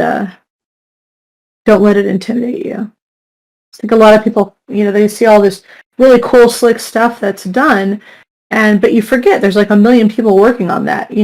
Be cool and be happy with what you can do, and do some studies and do some research. And the more you do stuff with practice, the better you're going to get, and it will click into place after a while. So there we go. Now it's colored in. It's a little bit easier to see. But yeah, I just encourage. Yeah, thanks. I just encourage everybody to have fun and play around with stuff. Artisan JPEG also recommended the Scott McCloud books. Yes. Yeah, absolutely. Yeah, for sure. All right. Anything last elements you want to see? We've got 3 more minutes. Any last elements you want to add to be fun? Oh, we can add some faces and stuff like that. Let's go in here and add some eyeballs. It's always fun. See what we can do in 3 minutes. Let's see if there's any other questions. Can add some little whiskers too. That'll follow. I won't even turn the onion skinning on. We'll just kind of freehand it. How would you animate talking while it was bouncing? Talking while it's not bouncing. I would do the bouncing first, to be honest. I would do all of the primary action and secondary action, and the dialogue is usually what happens sort of 3/4 of the way in. So you want to make sure that everything is moving first before doing any of the dialogue. And then to do dialogue, I usually have my students do an 11-second club, which is a website that you can go to, like literally just 11-second club. And every month they do an animation challenge. It's for amateurs and professionals.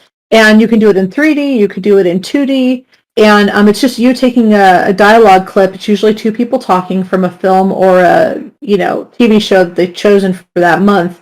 And then I'm going to squash these 2. And then you animate it. But yeah, I would definitely do the movements first, because you can get all the dialogue in and then have to change the movements. It might be a little different 3D than 2D.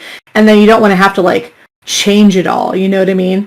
Like that becomes really like just extra work. So you always want to sort of plot any kind of animation. You always want to plot out, thumbnails and see what your main actions are going to be before attempting to kind of go in and finalize anything. And with any dialogue, one of my main things that I always kind of go over is that a lot of times when you're doing dialogue, sometimes where a sound lands in your timeline, you want to put it either a little bit after that main mouth enunciation, you want to put a little bit after, a little bit before. Then it seems like when you play it back in real time, it hits. If you try to line up everything just perfectly, it tends to not really work. I know Toon Boom has an auto sync lip feature. It's still widely not used.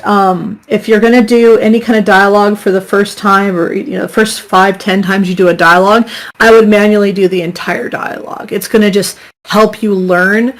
You could do the auto lip sync stuff with different softwares, but you end up getting confused and trying to fix more and spending more time than you would if you just went in and did a good manual pass on it.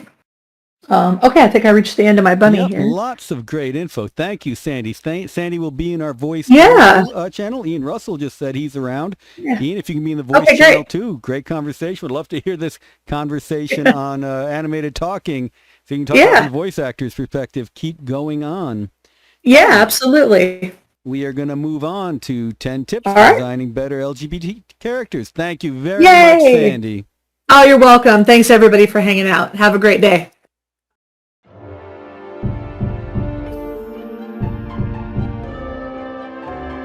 All right. Thank you again, Sandy. Great information. Great look at Toon Boom. Really appreciate all of that. We're going to go into the Blueprint for Game Jam success. But I want to again thank our Patreons, Jennifer, Ron Jones the artist, Trey Carpenter, James Simpson, and also remind everyone that at 4 p.m. we will have our look at game dev mental health. Again, probably the most important topic here. Share the idea out there with other people. And after that presentation, we'll have gaming in our Discord with Victoria Lyons, one of my favorite ways to deal with my mental health. So, with that, let's talk about your blueprint for Game Jam success. All right. Hello, and welcome to our talk on how to succeed at jams without really trying. My name is Kartik. I'm Eric. And we are two parts of Finite Reflection Studios. So, if we're talking about how to succeed at a jam, we need to talk about what is success. And I think success is a very subjective term, and it depends on where you are in your life, what your skill level is, a lot of different aspects. How do you describe success, especially when it comes to a jam? When it comes to a jam, you don't really think of success as winning or being the best at a jam. Success is, like Kartik said, it's supposed to be like personal to you, as well as finishing a game. Yeah, I think that's one goal that everybody in a jam on your team can agree on, is that your goal should be that you're going to at least finish your game.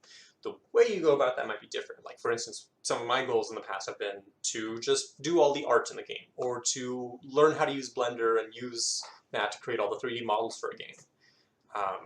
Well, how would you describe some of the goals you've had in the past for a jam?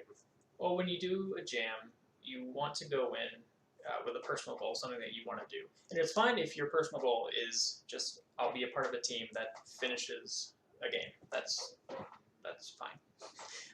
But if you want to do something further than that, you need to decide what you can achieve in the time of the jam, and then talk with the rest of your teammates if you have a team, and make sure that your goals also line up with their goals. Otherwise, that game won't be made, and that's a goal not met. Or the game will be made and your team will have just fought the entire time and it just won't be fun. So you want to make sure definitely that your goals don't invalidate or cause other people to not be able to accomplish their goals at the same time. So you've figured out your goals. This you hopefully did even before you arrived at the jam. Well before you have thought about this and factored it into what your plans are. But now that the jam is about to start, you want to make sure that you have planned out what kind of tech you're going to have and what kind of software you're going to bring and how you're going to use it. Make sure that it's installed and running, and you don't need to like update your computer at the last second when the jam starts, 'cause that's just going to waste a whole lot of time. How do you get ready for a jam?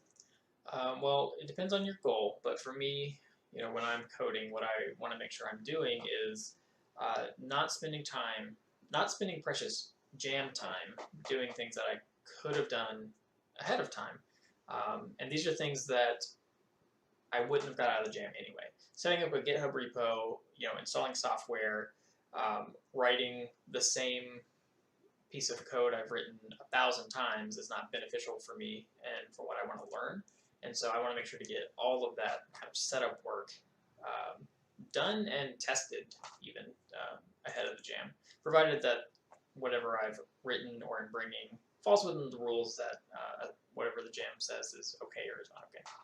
Right. There's one, of course, thing that you can always do regardless of any type of jam, which is plan your self-care schedule for the jam. Because it's going to be a marathon of a lot of coding and a lot of work and a lot of arting and whatever else you're going to be doing on this jam.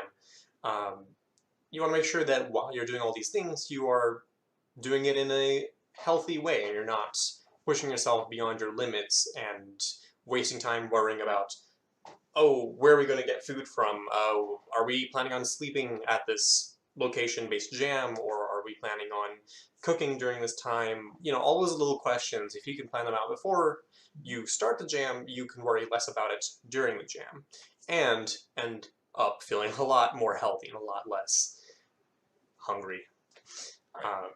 And I think another thing that you want to do is set someone to be the project lead. Now, this is assuming you have a team going into the jam. If you don't have a team going into the jam, you can do this after the jam has started. That's fine. But the way that I think of a project lead isn't someone who's there to be a creative leader or creative designer who's saying, do this way, do that way, and you know, got a tight noose around the entire project. Their role is more to just be accountable, be the person who holds everyone accountable. Be the person to say, hey, Eric, like, we talked 2 hours ago, you said you were finishing the AI over here. How's that going? And if you avoid the more ego part of being a project lead, you'll be fine. You won't have to worry about too much team conflict when you have someone trying to control everything at once. So, yeah, now the jam has begun. You have got your team together, you got all your equipment and stuff ready, and you all know what your own goals are, but now the theme is announced, and now you have to come up with what you're actually going to make. How do you do your brainstorming? Well, the very first thing you got to do is just start throwing out all ideas, no matter what they are, because even some idea that you don't go with in the end could be the jumping off point that you use to get to the idea that you actually are making your game out of. So there's nothing at this point that's bad. Everything is on the table, everything's open for discussion. There doesn't have to be any thought behind what you said whatsoever, as long as ideally it lines up with the theme. However, we found that what's not fun is to be making the same game as like 6 or 7 other teams also in this jam. So generally, it's a good idea to try to avoid being too on the nose with the theme. And also being so far away from the theme that when people ask what the theme was and you tell them, they don't look at you like, what are you, do you understand what the theme means? Yeah, and also when you're coming up with these ideas, you want to make sure that they are playing to your team's strengths, that you, if you don't have a sound designer on your team, that you don't go and make a rhythm game, or that you don't go and make a game that is based on sound at all. If you have more artists than developers, then, you know, play to that strength. How can you utilize the artists as much as possible and not overburden the programmer with having to do a really involved RTS or something like that? And the other thing that I like to do when I'm doing brainstorming is, so I imagine brainstorming as like a tree. And when you start out, you got the trunk of the tree is the theme, and everyone sort of has like these random little offshoot ideas that are these individual things. And what tends to happen in a good brainstorming session is one person shouts out a random, maybe half-baked idea, and everyone else kind of piggybacks off the idea and says, oh, what if it did this? Oh, what if it had this mechanic? And then you can imagine that as like the branches of the tree continuing to branch out further and further away from the root of this tree.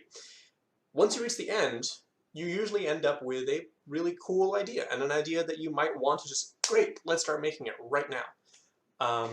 But you want to be careful, you want to be cautious about jumping to that idea too quickly, because there may be many other ideas that you just haven't taken the time to explore. So that's why I wrote backtrack and branch, because once you've gotten that, you want to write that down, and make sure you don't forget it, and write down all the details that you got to their point, and then backtrack, back up that branch, back up all the way that you came from all those piggybacks, and then try a completely different direction.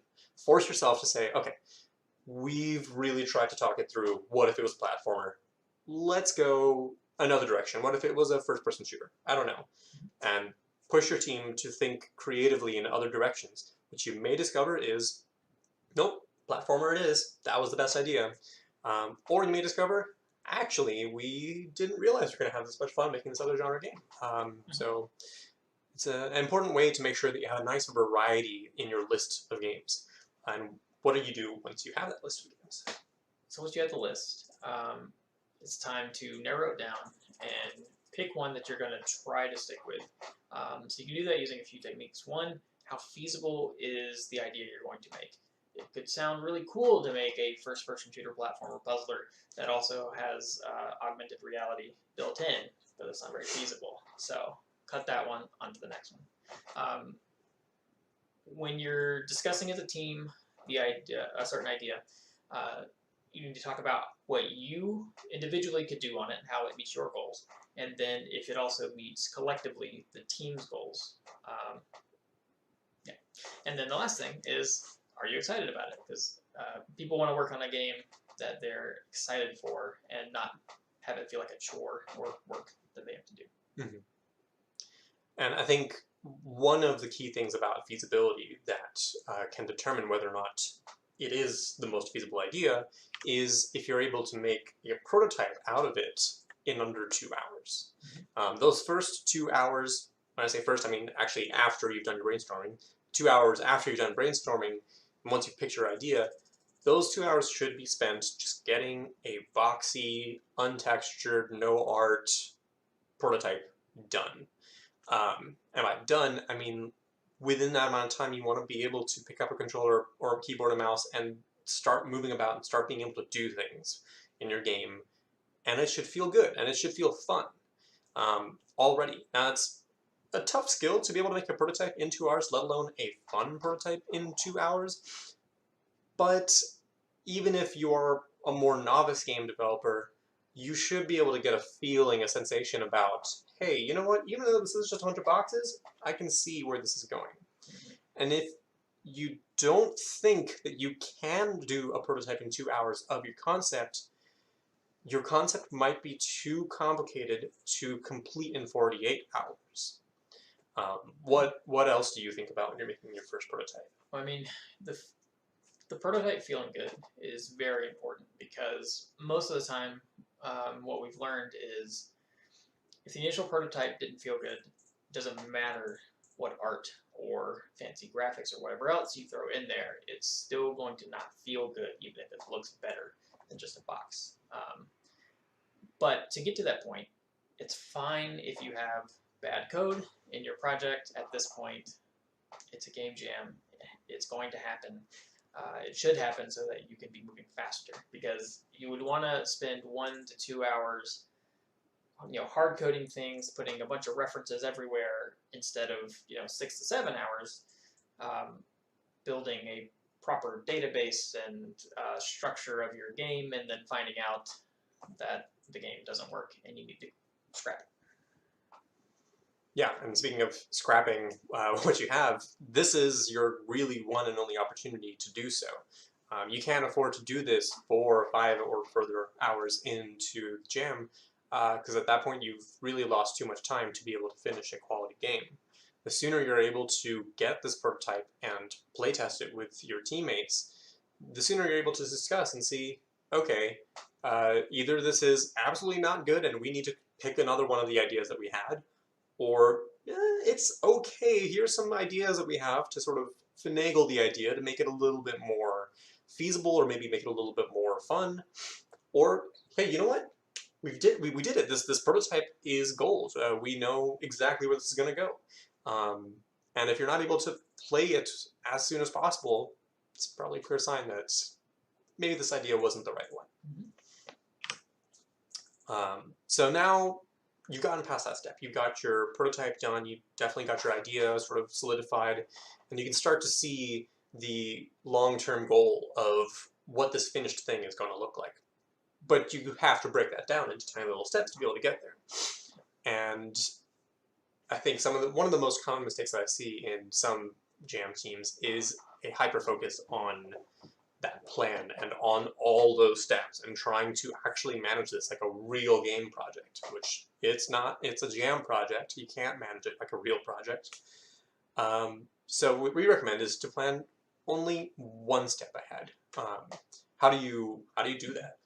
Well, you have to plan steps that you can easily achieve in order to plan more steps. So what that would mean is if you have a wave-based shooter, the first step would be, can you get a player who is on the screen and can shoot?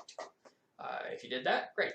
Now you can go to the next step, and the next step may be getting an enemy, not even an AI that dodges your bullets and shoots you, but just an enemy that can be shot. Once that works, then maybe get a bunch that can be shot, and then can also spawn in different waves to make it a wave-based shooter. Taking it one step at a time helps you follow the fun and see what feels good. Because if you spend, again, the whole time planning kind of the entire architecture of this whole game, then yes, maybe right at the very end, you do have a wave-based AI system and a player that can shoot. But if it's not fun, then you spend a lot of time doing that instead of figuring out what you could have done instead to make the game fun. Right, and it is a lot easier to follow the fun when you're only worrying about the very next step. If you're sitting there at the very, very beginning of the jam worrying about, to use an example, the complex AI and how they're going to move, none of that matters until you've completed all the prerequisites to get to that point. And the other great thing about doing only one step at a time is that you have no idea what direction the game may suddenly take a turn at. One of the most recent jams that we did, the core game concept revolved around a mechanic that ended up just never getting implemented because we ran out of time, but also because we found something else fun in the game that we didn't anticipate while playtesting. And we just sort of ended up focusing on that one thing that we knew was fun instead of thinking, oh, but we planned to do this at the beginning, so we have to do this. Well, you don't. If what you have right now is fun, just focus on that. Don't worry about the other thing. How do you make sure you get those individual tasks done? So you really need to time box each step that you're working on.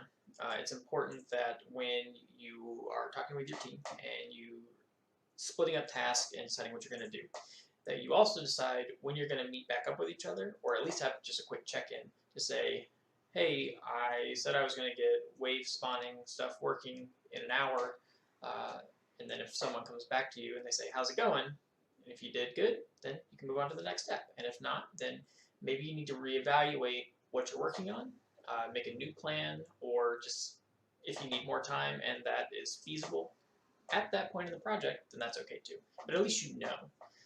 So you're going to want to just repeat that process throughout the whole jam until the game is done. Mm-hmm. The worst thing that could happen is that someone goes off to do a core part of the game and no one decided, hey, like no one mutually decided with that person, hey, we're going to meet in 2 hours and discuss how you're doing on that. And then suddenly it's the end of the jam and they're like, hey, did you ever end up doing those enemies? And they're like, oh, I got stuck on this one thing I didn't know how to do. And then someone else on the team's like, I knew how to do that. I could have helped you. We could have talked about it. Those things really suck when it happens, but it happens a lot. And this is a kind of case where having a project lead can really help in making sure that someone's just checking in and that you're utilizing all your available resources to make sure your game is getting finished. But before your game can be finished, most jams are about 48 hours or so, sometimes more, sometimes less. But no matter how long or short they are, you probably need to eat and or sleep and or hydrate yourself at some point during this process. What kind of self-care habits do you make sure you take care of during a jam? Just making sure that you eat complete meals. It's okay to snack, but you can't only snack. Stay hydrated, get plenty of water. Really know yourself and know when it's time to stop working. For me, I know that once I hit a certain point, I start feeling that I'm on a slow decline, and so I know that I need to wrap up what I'm doing and go to bed. And then plan to wake up at a reasonable time the next day as well, so that I can continue my work and not waste jam time by sleeping it away, and not waste jam time by underperforming at my task because I'm so sleep deprived I can't think. Right. And that's an important part too of taking care of yourself, is communicating to your team members about when and how your self-care routine is going to work and reminding them to take care of themselves as well. You might see, a teammate who is saying, oh, you guys go to sleep, I'm going to stay up and finish the system, and then when you guys wake up, I'll do this. No, you gotta make sure that you're staying in contact with your team and encouraging each other to take care of yourselves. Everyone has their own limits, of course, but everyone's human. Everyone has pretty reasonable limits. If someone hasn't slept at all and it's been over 24 hours, that's a clear sign that someone needs to intervene and say, listen, the game will be fine. Go sleep. It'll be okay. And if you do end up needing extra time away, just make sure you've communicated to your teammates that, hey, I woke up, I told you guys I was going to come in at 8 a.m., but that's just not going to happen. I'm going to need a little bit longer. Can someone else cover this thing I was supposed to do? If you don't communicate to your team, no one can know what needs to be resolved and who needs to take care of what. So yeah, you have officially made it to the last 8 hours or so of the jam, the last 10% of the jam, and you have a game? Question mark? What do you do in the last 8 hours of a jam? So at this point, it's time to stop adding new things, period, and look at the game and see the state. Can you play it? Does it work? And not, does someone have to force close the game to get out of the level that they just played? That's not a good thing. You need to be able to play the game and not get stuck, and have your core game done. So at that point, if you don't have that, or even if you have that and you're planning further things still, it's time to cut what you don't need and salvage what you can so that your game is still the game jam game. And you want to do that until you get to that state where you have a game that can be started, played, and finished. Yeah, and it can be very painful to cut and salvage things from your game because whatever gets cut, somebody worked pretty hard on it, and it matters a lot to that individual. But this is something that you need to discuss with your team and make sure that everyone is on the same page about it and that everyone understands the ultimate goal is finishing a game. It doesn't matter how long I spent designing this really cool enemy, maybe it has all these animation and all these other things. If there's no code for it to work in the game at all, these last hours are not the time that you want to spend adding that one enemy in when the amount of value and fun it's going to add to the game is only so much. And similarly, if someone's spent a whole lot of time trying to implement this complicated AI system on how the enemy is going to attack you and all that stuff, and you're down to 8 hours and it's just got bugs in it or it's just not feeling very fun, you're going to have to cut it. You just have to delete that code and write a much simpler version of that, salvage it into a simpler version so that the game is fun and playable. And that should just be on everyone's mind in those last 8 hours is playable, playable, playable. Not, oh, what about that goal? Oh, what about that goal? Oh, did we finish that idea? Oh, hey, that last bit still needs to get plugged in. If it hasn't gotten plugged in by this point, you're probably going to cause more trouble and more issues by trying to do that for a second. And then once you've reached the last 4 hours, what do you do then? So now it's time to playtest the game. Make sure that it is fun. And this is you playtesting it a little bit, but also getting other people to play it and seeing what is either obviously wrong that you can easily fix, or what bugs pop up.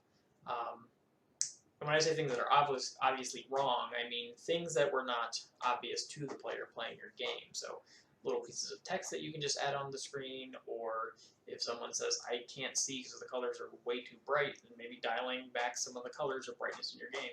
Simple things like that, so that you can really just polish up and finish your game. And no matter how good you may think you are at QA, you'll be surprised how often a developer will make a game and realize, oh, I never thought someone would turn left over here and crash the game. I had no idea that was going to happen. They did.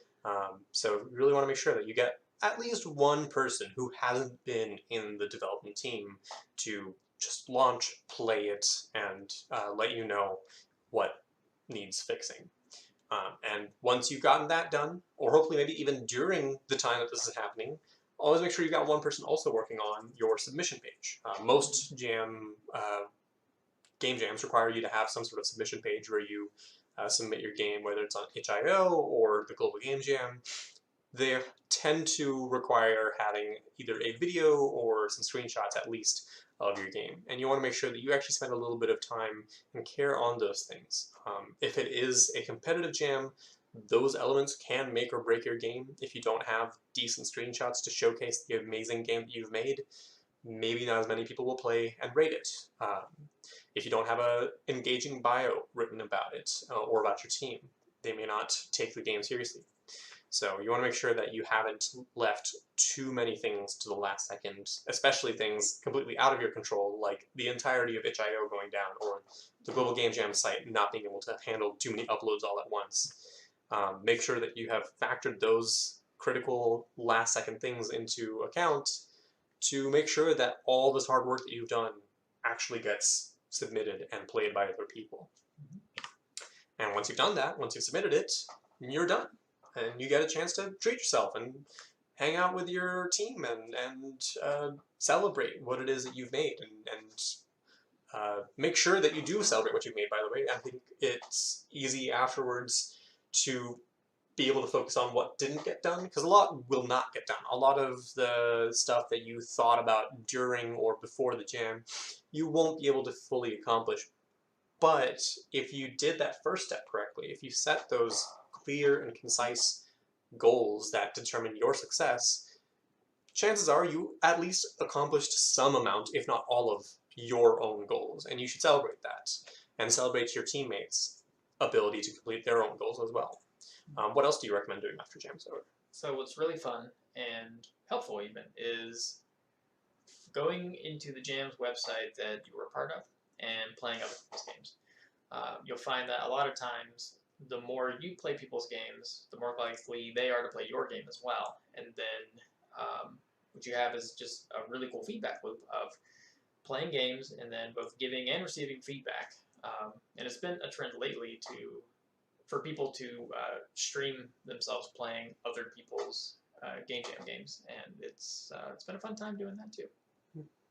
And this is, he already mentioned it, but it's a good opportunity to grow from this. It's a good place to kind of reflect on the jam and your experiences in it and what you can do to improve so that hopefully the next time you do a jam, it will be even better. If you just submit and then pass out and just ignore the results of the jam and ignore everyone else's games, chances are you're not going to learn anything valuable to be able to grow from for the next time around. So make sure you do spend a little bit of time to just reflect on that. So that is all we have to discuss about succeeding at jams. Thank you everyone for coming to our talk, and we should be hanging out in the Discord chat, wherever it is, to answer some questions. Bye.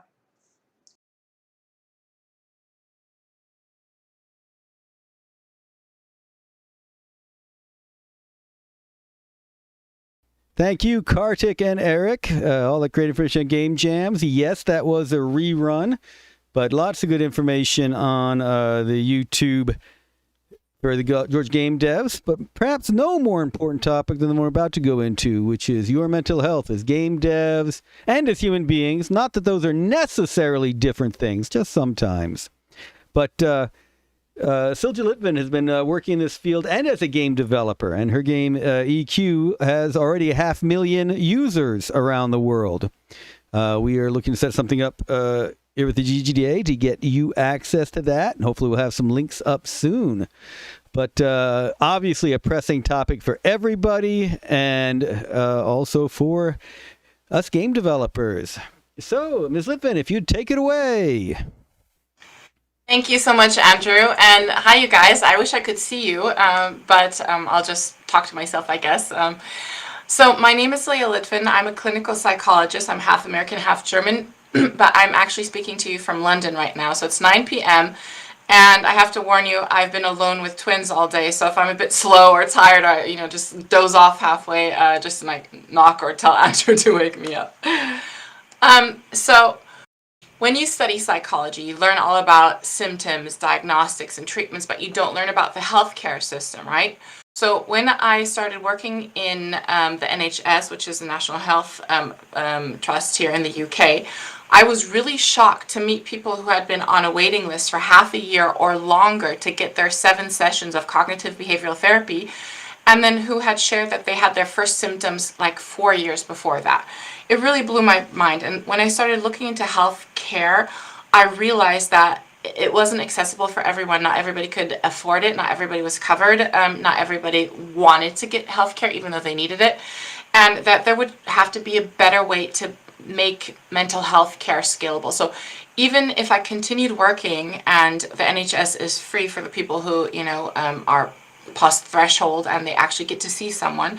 So, but even if I worked myself to the bone, I could barely scratch the surface of the people who needed our help and our care. So I started to think about, okay, what can I do to deliver a tool that is actually scalable, but is evidence-based, so it actually does what it's supposed to do. And this was in 2016-17. There was a lot of emerging research that web-based intervention and desktop-based interventions were as good as face-to-face therapy or pharmaceutical for a certain population. So I could see the trend of people, privately leaving the desktop to go to apps and smartphones for certain services. So I thought, okay, I'm going to make a mental health app. And this is when you Googled or you put into the App Store search, you put depression, you got 50 apps and not 5,000 apps, right? So developed an application. My dad is a developer, by the way, so poor guy said he never wanted to work for Apple, and then he did our first application on iOS. He still loves me, thankfully. We did a clinical trial and could prove that using that application for 4 weeks significantly lowered depression and anxiety levels up to the level of a beta blocker, but with no side effects. And I thought, I'm going to save the world from depression and anxiety for like $9.99, which means it's accessible for everyone. Launched the application, got a little bit of funding, and crickets. So we got a lot of downloads, and then at day 1, day 2, we could pretty much last our population. And so the problem with digital and even with face-to-face therapy, but much less so, but with digital intervention is that people don't stick to therapy long enough to actually have an impact. The American Psychology Association says on average people spend 2 minutes on a mental health app and then they delete it. And of course 2 minutes is not long enough to have any kind of impact. And the problem is that a lot of people that experience a bad or a not good match mental health app is that they say, okay, digital mental health is not for me, and they don't try the second and the third and the fourth application. So it's really important to build a product that people want to use. So I was looking at the target population that I'm interested in, which is young adults, let's say anywhere from 16 to 35 years old, and saying, how do I get them to stick to what's good for them? You have to meet them where they are. And out of this population, 70% are casual gamers. And if you look at the gaming industry, they are 20 years ahead of therapy in behavioral psychology because they want people to stick to the game, they want people to have fun, they want them to be immersed, and they want them to spend money, right? So I thought to myself, why don't we use the know-how of the gaming industry in a safe and ethical way as the vehicle for therapy? Because the brain is made for narration and play. And if there's anything that you have to do, an exercise or, you have to learn something, if it's done through storytelling or through play, people are much more likely to stick to it and to remember it when they need it. And so I put my company together. We developed EQ, which is an evidence-based game for mental health, specifically depression and anxiety. And I am going to do a mini walkthrough of kind of like what our product is, just so that you understand how you can merge mental health and prevention, early intervention with gaming as a product, and then go a little bit further about, as a developer, you have a very specific set of challenges that can be detrimental to your mental health, and then how to recognize certain symptoms, what that could be, and then what you could do to kind of make sure that if you are already experiencing symptoms, or if you might down the road, that you don't go down the rabbit hole, but you catch it beforehand. So that's me. I am a clinical psychologist and PhD candidate, and if everything goes well, in next 2 or 3 months, I'll be able to do my defense and finally, after 200 years, get my PhD, so pray for me. I think one of the things that has become a little bit more apparent now since COVID, because everybody's talking about, is how prevalent mental illness is. Before that, a lot of people were really shocked to hear that 1 in 4 struggle with mental illness, right? And the lifetime prevalence, or the probability that anyone will have a mental health issue in their lifespan is about 46%. So it's very, very high, right? So I think why that could be considered a scary number, it also means that you are not alone if you are experiencing mental illness or if you will or have. And that it means that there's a community of growing evidence and solutions and peers that are sticking together and helping each other.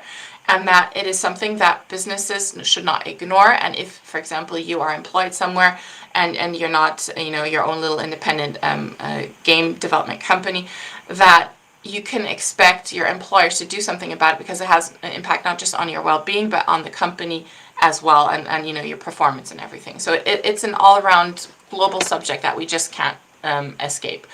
75% of this audience says that they have left their job citing mental health reason, and that it impacts their productivity. So it's nothing we can just ignore. Like, if you want to keep good employees, make sure that they are healthy and halfway happy, because that will make sure that they can actually do what they're best at, and live up to their talent.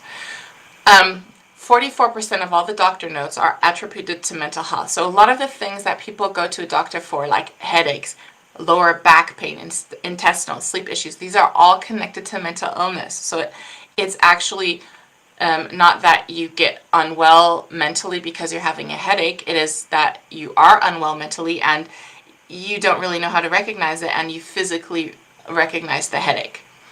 90% of the population take mental health days, but they don't say it's a mental health day. They say it's a sick day because of stigma, right? Then 83% have no plans to inform their employer, which is understandable, specifically depending on the culture that you're working in. So if you went and you said, okay, I'm really struggling with anxiety right now, and then you get laughed at and someone says man up or woman up or something like that, that is not helpful. So most people don't feel safe and secure in their workspace to be able to talk about that.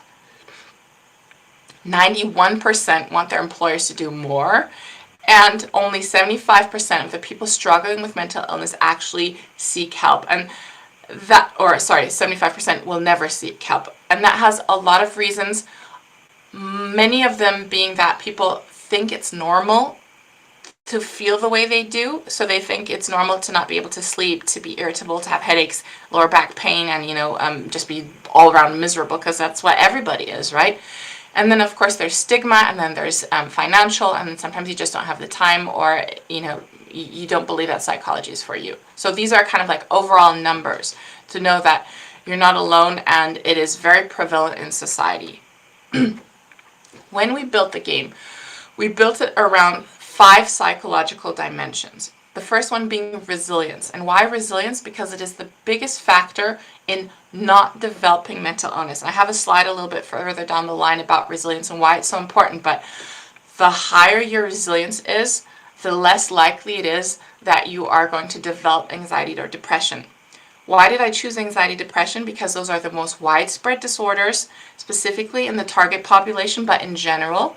And anxiety is the most widespread, closely followed by depression. And for a lot of lucky, or rather unlucky people, it's comorbid. So they have depression as a main disorder, and then anxiety as a second. So you're so depressed that you can't get up and take a shower, and then you get anxious about that. I mean, like, what kind of hell is that, right? And then 2 more psychological dimensions, which is personal growth, which is really important for employers, for example, to say, this is something that allows people to rise to a challenge, stick to a task, get through periods of work like grunts that are very unpleasant and are a hazard to your mental health, but they're limited. And then relationship skills, interpersonal relationship skills. So the target audience that we are looking at with the app, and which is my kind of area of expertise, are speaking about suffering from loneliness, isolation, and disconnect. And this is because they don't have the skill set to build and then maintain meaningful relationships. And if you're lonely and isolated, it is extremely detrimental for your mental health. So the better your relationship skills are, and that doesn't mean you have to be like an extrovert and have 500 friends. It just means that you have enough close connections that you don't feel isolated and alone and lonely. And these are skills that we teach in the game and has an impact on mental well-being. For a lot of people, when they hear mental health, it equates mental illness, but that's actually not true. Mental health is the whole, the whole part of mental health. I like to kind of see it as a sliding scale. So we go from people who have high mental well-being, they are high achievers, or they're just happy individuals and that live very healthy lives and know how to deal with adverse events, all the way to people that we lose to suicide. And most of the people in the population are usually around the vulnerable area. So people who are in vulnerable situations, and right now during COVID, who isn't in a vulnerable situation, and that can easily slide to people experiencing first symptoms of depression, anxiety, and that back into a healthier state and back and forth. And then unfortunately, a few people scoot all the way to needing face-to-face therapy, pharmaceuticals, and then even fewer need to go to hospitalization, or we lose them to suicide. So it is an absolute scale. So from a very healthy perspective to a deadly perspective, mental health is the whole package.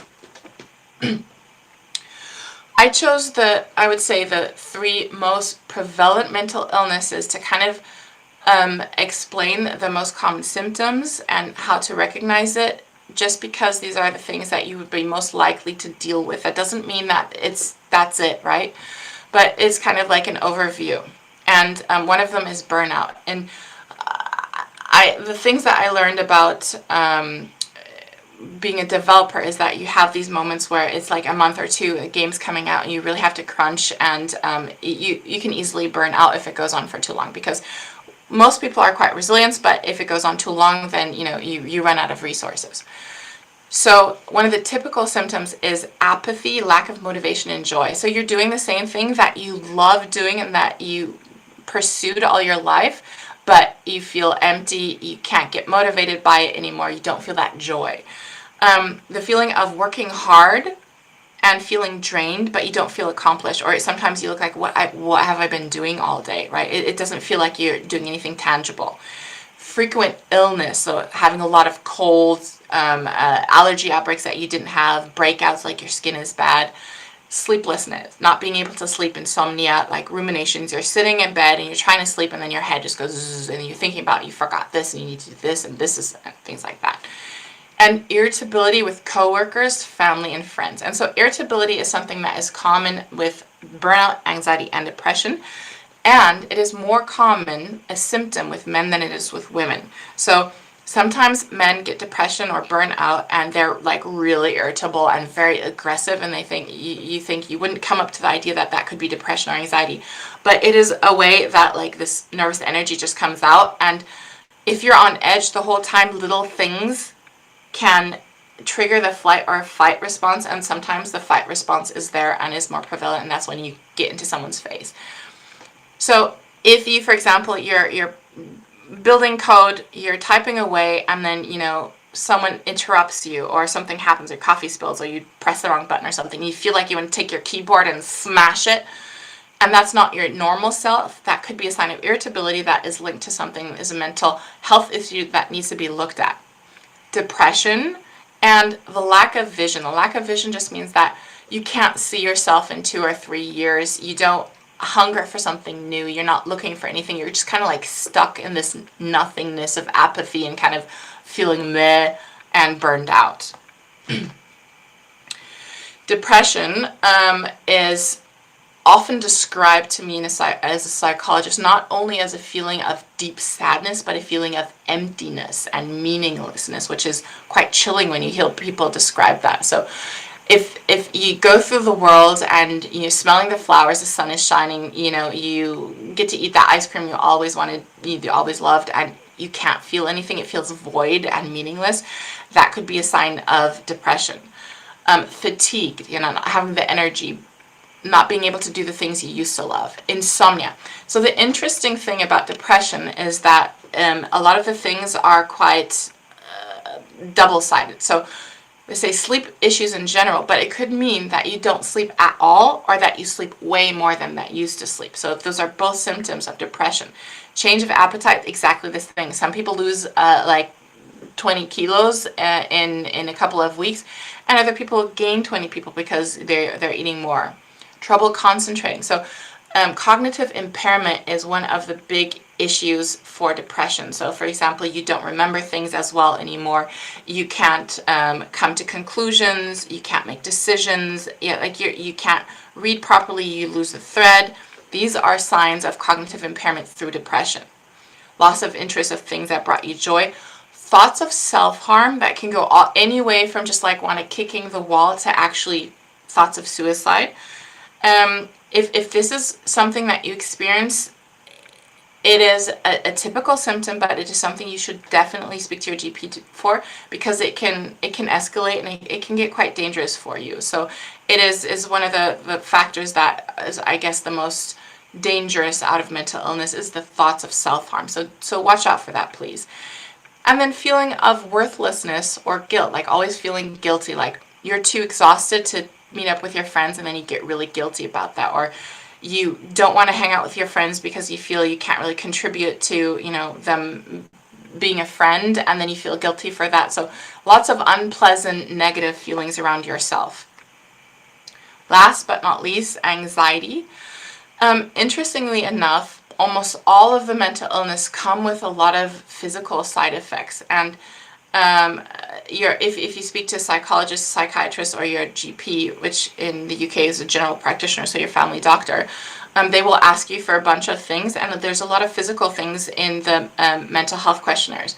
And muscle aches, soreness, and stiffness is a typical sign of anxiety, and you might catch yourself sitting on your computer with your shoulders all the way up to your ears, your forehead crinkled, and you're holding your breath. And that's a typical sign of anxiety.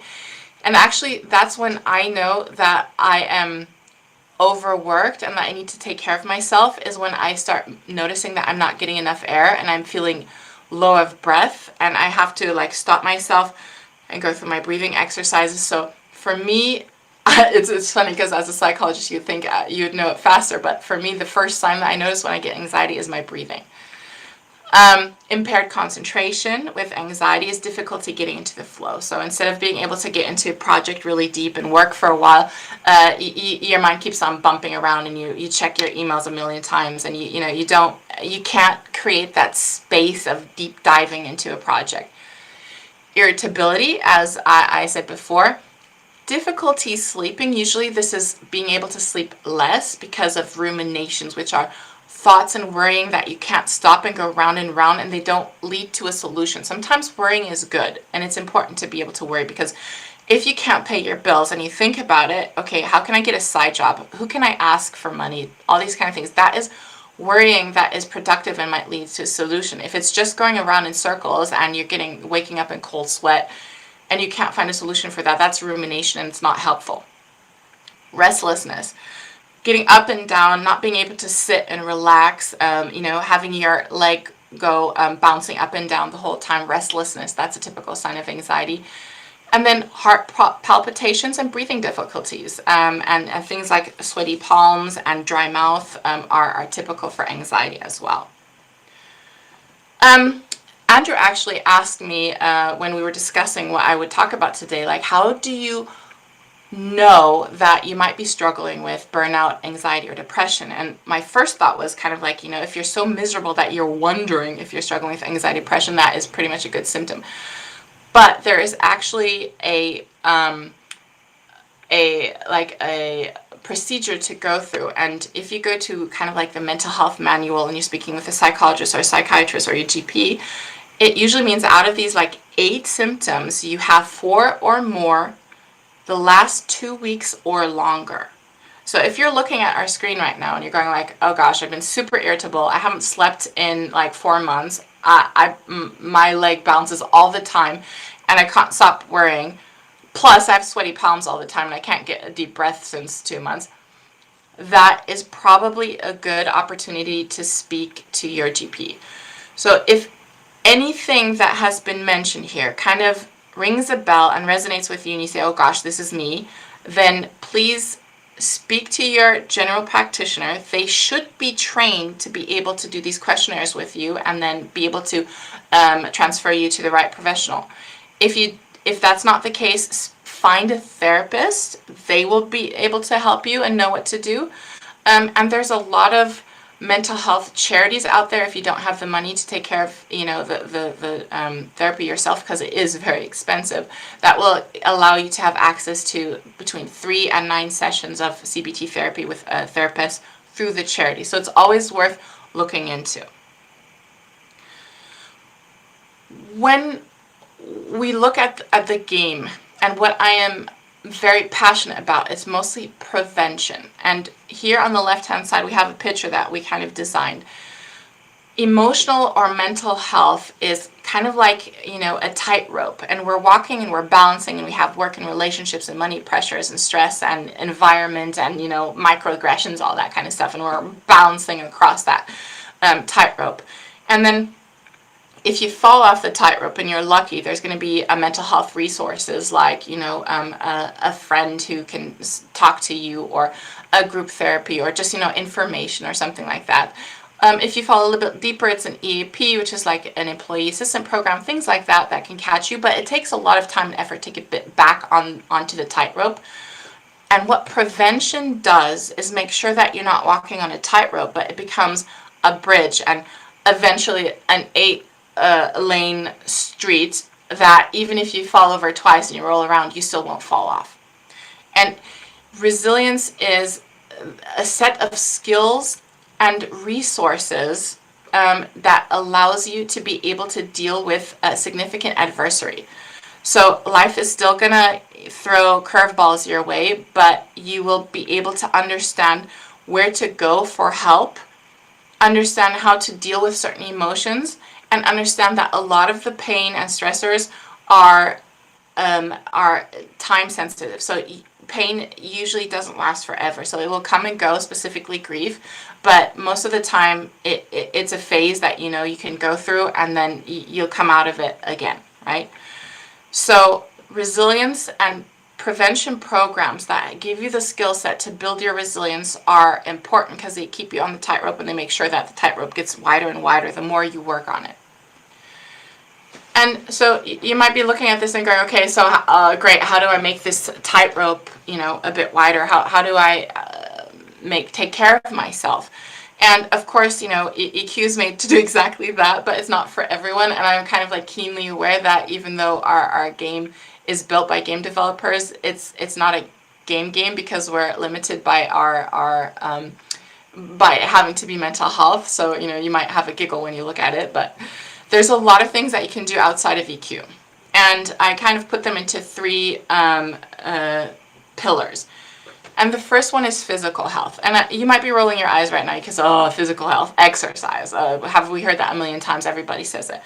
But the mind and the body, they're not 2 different distinct systems. It's completely linked. And there's so much research that shows that just going out into the green, or if you can't go around the green, just going around the block for 20 minutes has a significant impact on your well-being. It really makes a difference. So taking that exercise and doing things like weight lifting in the gym instead of cardio is really, really good for your mental health. And the brain is designed to be balanced through physical activity. Then sleep hygiene. Sleep hygiene means that, like, even if you have difficulty sleeping, there are certain things that you can do to make it a little bit less difficult. So no screens an hour before you go to bed. So one of the things that I like to do is I like to read Garfield before going to bed. So it's a book. It's really not very challenging. It's very safe, and it really calms me down. Having the room cold, having the room dark, going to sleep early enough so you don't binge watch something until 2 o'clock, because that is not healthy, and then get up the next morning at 7 and be completely dead and drink a lot of coffee, things like that. And balanced eating. This doesn't mean that you can never look at McDonald's again. It just means that everything is fine if it's within balance. Like, have your chocolate, but make sure that it's not like 100% of your diet. Social health. Maintain important relationships. So people are, herd animals is the wrong word for that, but we're peer inclined. That means that we are the healthiest when we have 2 or 3 relationships that we can nurture, that we can lean on, that we can tap into when we need to. And sometimes it's one of those things that you don't speak to them for 2 weeks, and then you call them up and it's like you spoke yesterday. But it is really important to maintain those relationships so that you don't get isolated by yourself. Behavioral activation. So typical things of depression and anxiety is that you lack the motivation and the drive, and you just can't get yourself to, go to those drinks or take that walk or, go to that class or something like that. And behavioral activation is figuring out the smallest steps that you can do to get back into a social life in a way that's not so overwhelming that you don't do it at all. So that would be something like maybe texting a friend and doing FaceTime to start with, meeting for a coffee instead of going to a club, things like that. So small behavioral activation. One of my favorite exercises for resilience is resource mapping. So sometimes you think I'm all alone in the world, but if you actually sit down and you do resource mapping and you say, okay, who is in my life? Who is there? Who can I rely on? Who helped me in certain situations? And you write that down, you actually find yourself surrounded by people that are accessible, or even better, that deeply love you and are there for you, even though you might not be their best friend, like your grandmother or your neighbor, or sometimes, it could be a pet or something like that. Just understand your resources, see that you're not alone, and kind of have a plan that if you do hit rock bottom, that you can activate one of those resources to kind of get you into behavioral activation or help you find a therapist, for example. And finding your tribe. And I think this is one of the beautiful things about the internet, is that we all find our tribe. So if you go on Reddit, I have 18-month-old twins. I have a twin subreddit. It saved my life the first 4 months because I realized the way I was feeling, what I was experiencing, I wasn't alone. That was kind of like my tribe, as the overtired, completely frustrated, and over anxious mom was my tribe. But it really, really helped me. So look for your tribe and then try to find connections within that tribe. And last but not least, psychological health, psychoeducation. A course like this is a great step because you learn about anxiety, depression, if you haven't heard about that before. Read up on blogs or podcasts about these things, because if you understand, for example, that irritability is typical for anxiety, depression, and burnout, you might be a lot more aware and be able to catch it before it becomes a proper problem. And then it just allows you to become more of an actor and less of a reactor. Therapy. So I wish everybody could afford to go to therapy, whether they need it or not. It is, I had to do 30 hours of self-experience as a psychologist. And I remember coming there all cocky and like, I'm a psychology student, like I don't need therapy, and like 2 sessions and I'm covered in tears and I'm like, wow, this is groundbreaking. Therapy is the best thing that happened to me, and I wish everybody could have that experience. But it's not for everybody, or not for everybody right now, but this is something worth considering. And then meditation and breath work, being able to find that thing that allows you to calm down, ground yourself, and just be able to regulate yourself. And work-life boundaries. If you're going from crunch to crunch to crunch, and you're literally killing yourself that way, maybe it's important to find a different work in a, maybe a different country that has different laws. Like you could work from home for a Finnish game development company that stops working at 7 p.m., for example. Boundaries, understanding that while it is important to have a job, make money and everything, that there are certain things that are more important, because if you get really ill, you won't be able to continue your job.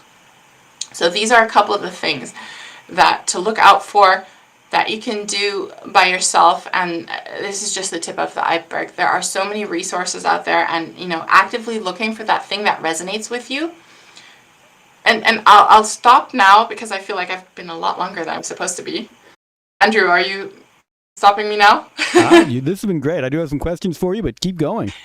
Yeah, I just wanted to say that if everything that you heard today didn't resonate with you, or you maybe didn't connect with me or something, that doesn't mean that psychology is not for you. It just means that there is something else out there for you, and if you go looking for it, you will find it. All right. Lots of great information for your prevention, self-identification, and so on. Did get a few questions. I think the one that was most pressing is, how do you approach someone else And I loved how this was very direct at the audience, how they can self-identify, but certainly being on game design teams, I know where folks are coming from when they ask this question. When you see someone struggling badly, what do you do? Well, I think the best way is vulnerability. So disclose your own struggles first and say, like the last couple of weeks, I've really been struggling with this and this and that. And then when you start communicating and connecting, that's the point where you can say, hey, listen, I don't want to overstep my boundaries, but like I feel like you not having the energy that you've had the last, or I saw you, crying in the bathroom or whatever it is. And, I just like to be there for you.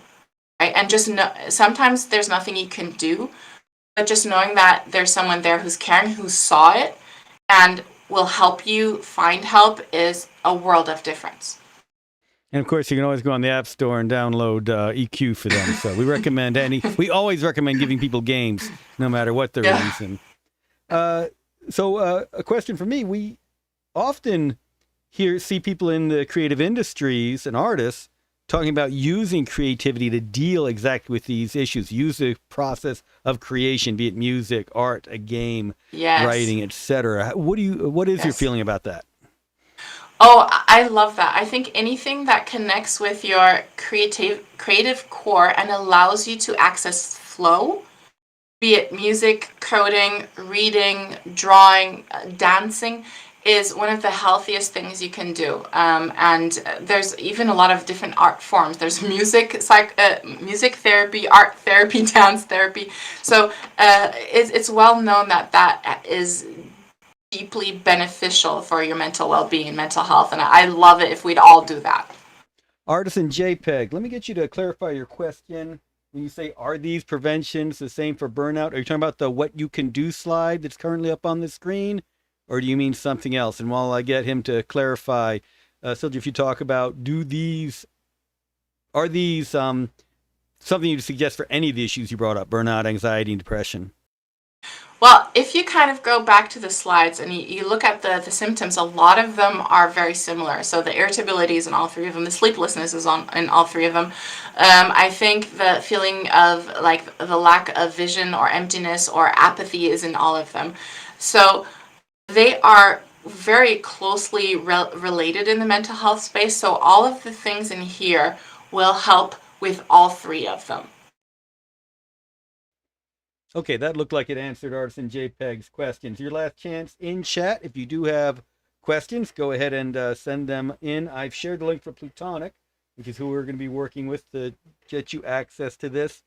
On the game dev side of things, you knew these questions had to be coming too. Have you live streamed EQ yet? It's always tougher to live stream mobile. No, I'm really embarrassed, but this is actually the first time I've used Discord. So it's a bit unfortunate that I am a clinical psychologist and I'm a bit product owner, but at the end of the day, I'm not a developer. And there's so many things we could be doing. And I'm lucky to have access to quite creative people that we can tap into as much as we can, depending on the limited resources as a startup. But I've never live streamed it, no. All right. Well, yeah, I think that'd be a lot of fun to see people actually seeing the game in use. It's a great way. Yeah. Well, you got 500,000 downloads already, so I'm not going to be criticizing what you've done so far. It's obviously working. You can always do better, huh? There's a couple more million people in the world that would benefit from just knowing a couple of these skills. And it's really beautiful in the focus groups when they learn one of the skills and they go, oh my God, so that's why my mother always does this, or so that's what my boss, or oh, I do this all the time. I didn't know it was unhealthy. So it's really wonderful seeing how instantly implemented and has an impact and is a tool or a weapon, a sword that they can use straight away. Yeah, that is excellent. Certainly the live streaming, I think, breaks down the barriers of people playing a game. There are a lot of folks who will want to watch it stream before they'll play anything, certainly if they're going to pay money for it. Well, if anybody wants to invite me to be a guest and live stream with them, I'd be happy to come on. Yeah, I'll have to get one of our iOS streamers to jump on that, get a code for them. And I love that this is a topic still critically important to game devs and to gamers as well. Jane McGonigal is a great game dev. Yes. Who introduced Super Better a number of years ago. Wonderful lady. Yeah. And Super Better is still an invaluable tool for a web-based version. Jane is a talented game designer. She'll be the first one to say she doesn't consider it that great a game. She is the first one. She's said that in public, but it is a very valuable tool. Yeah. So I look forward to seeing EQ in use as well. Yeah. All right. Yeah. Not seeing any more questions in chat. Thank you very much for a great presentation. I'll get you to hang out for a bit and we'll move you into the general Discord chat. And for everybody watching, we're going to go ahead and give you a video on fitness. Exactly what you need after this. Thanks for joining us today, everyone. Join us in Discord chat for more conversation and for gaming. Bye, guys. I'm Dr. Matt Lopez with Northside Hospital Orthopedic Institute. Today we're talking neck stretches for esports athletes. All of these will be moderate intensity. Take a few fingers, allow yourself to achieve a nice moderate intensity stretch on the opposite side. With your opposite hand, reach towards the floor. Repeat on the opposite side. Light pressure with a few fingers, reaching towards the floor with that opposite hand. 4 repetitions each direction. Second stretch will be taking your chin down towards your armpit. Same side, a few fingers. This will achieve a stretch on the back of the neck. Repeat on the opposite side, chin towards the armpit, light pressure through the fingers. Hold all of these for 30 seconds. It's a great way to prevent neck pain during esports competitions.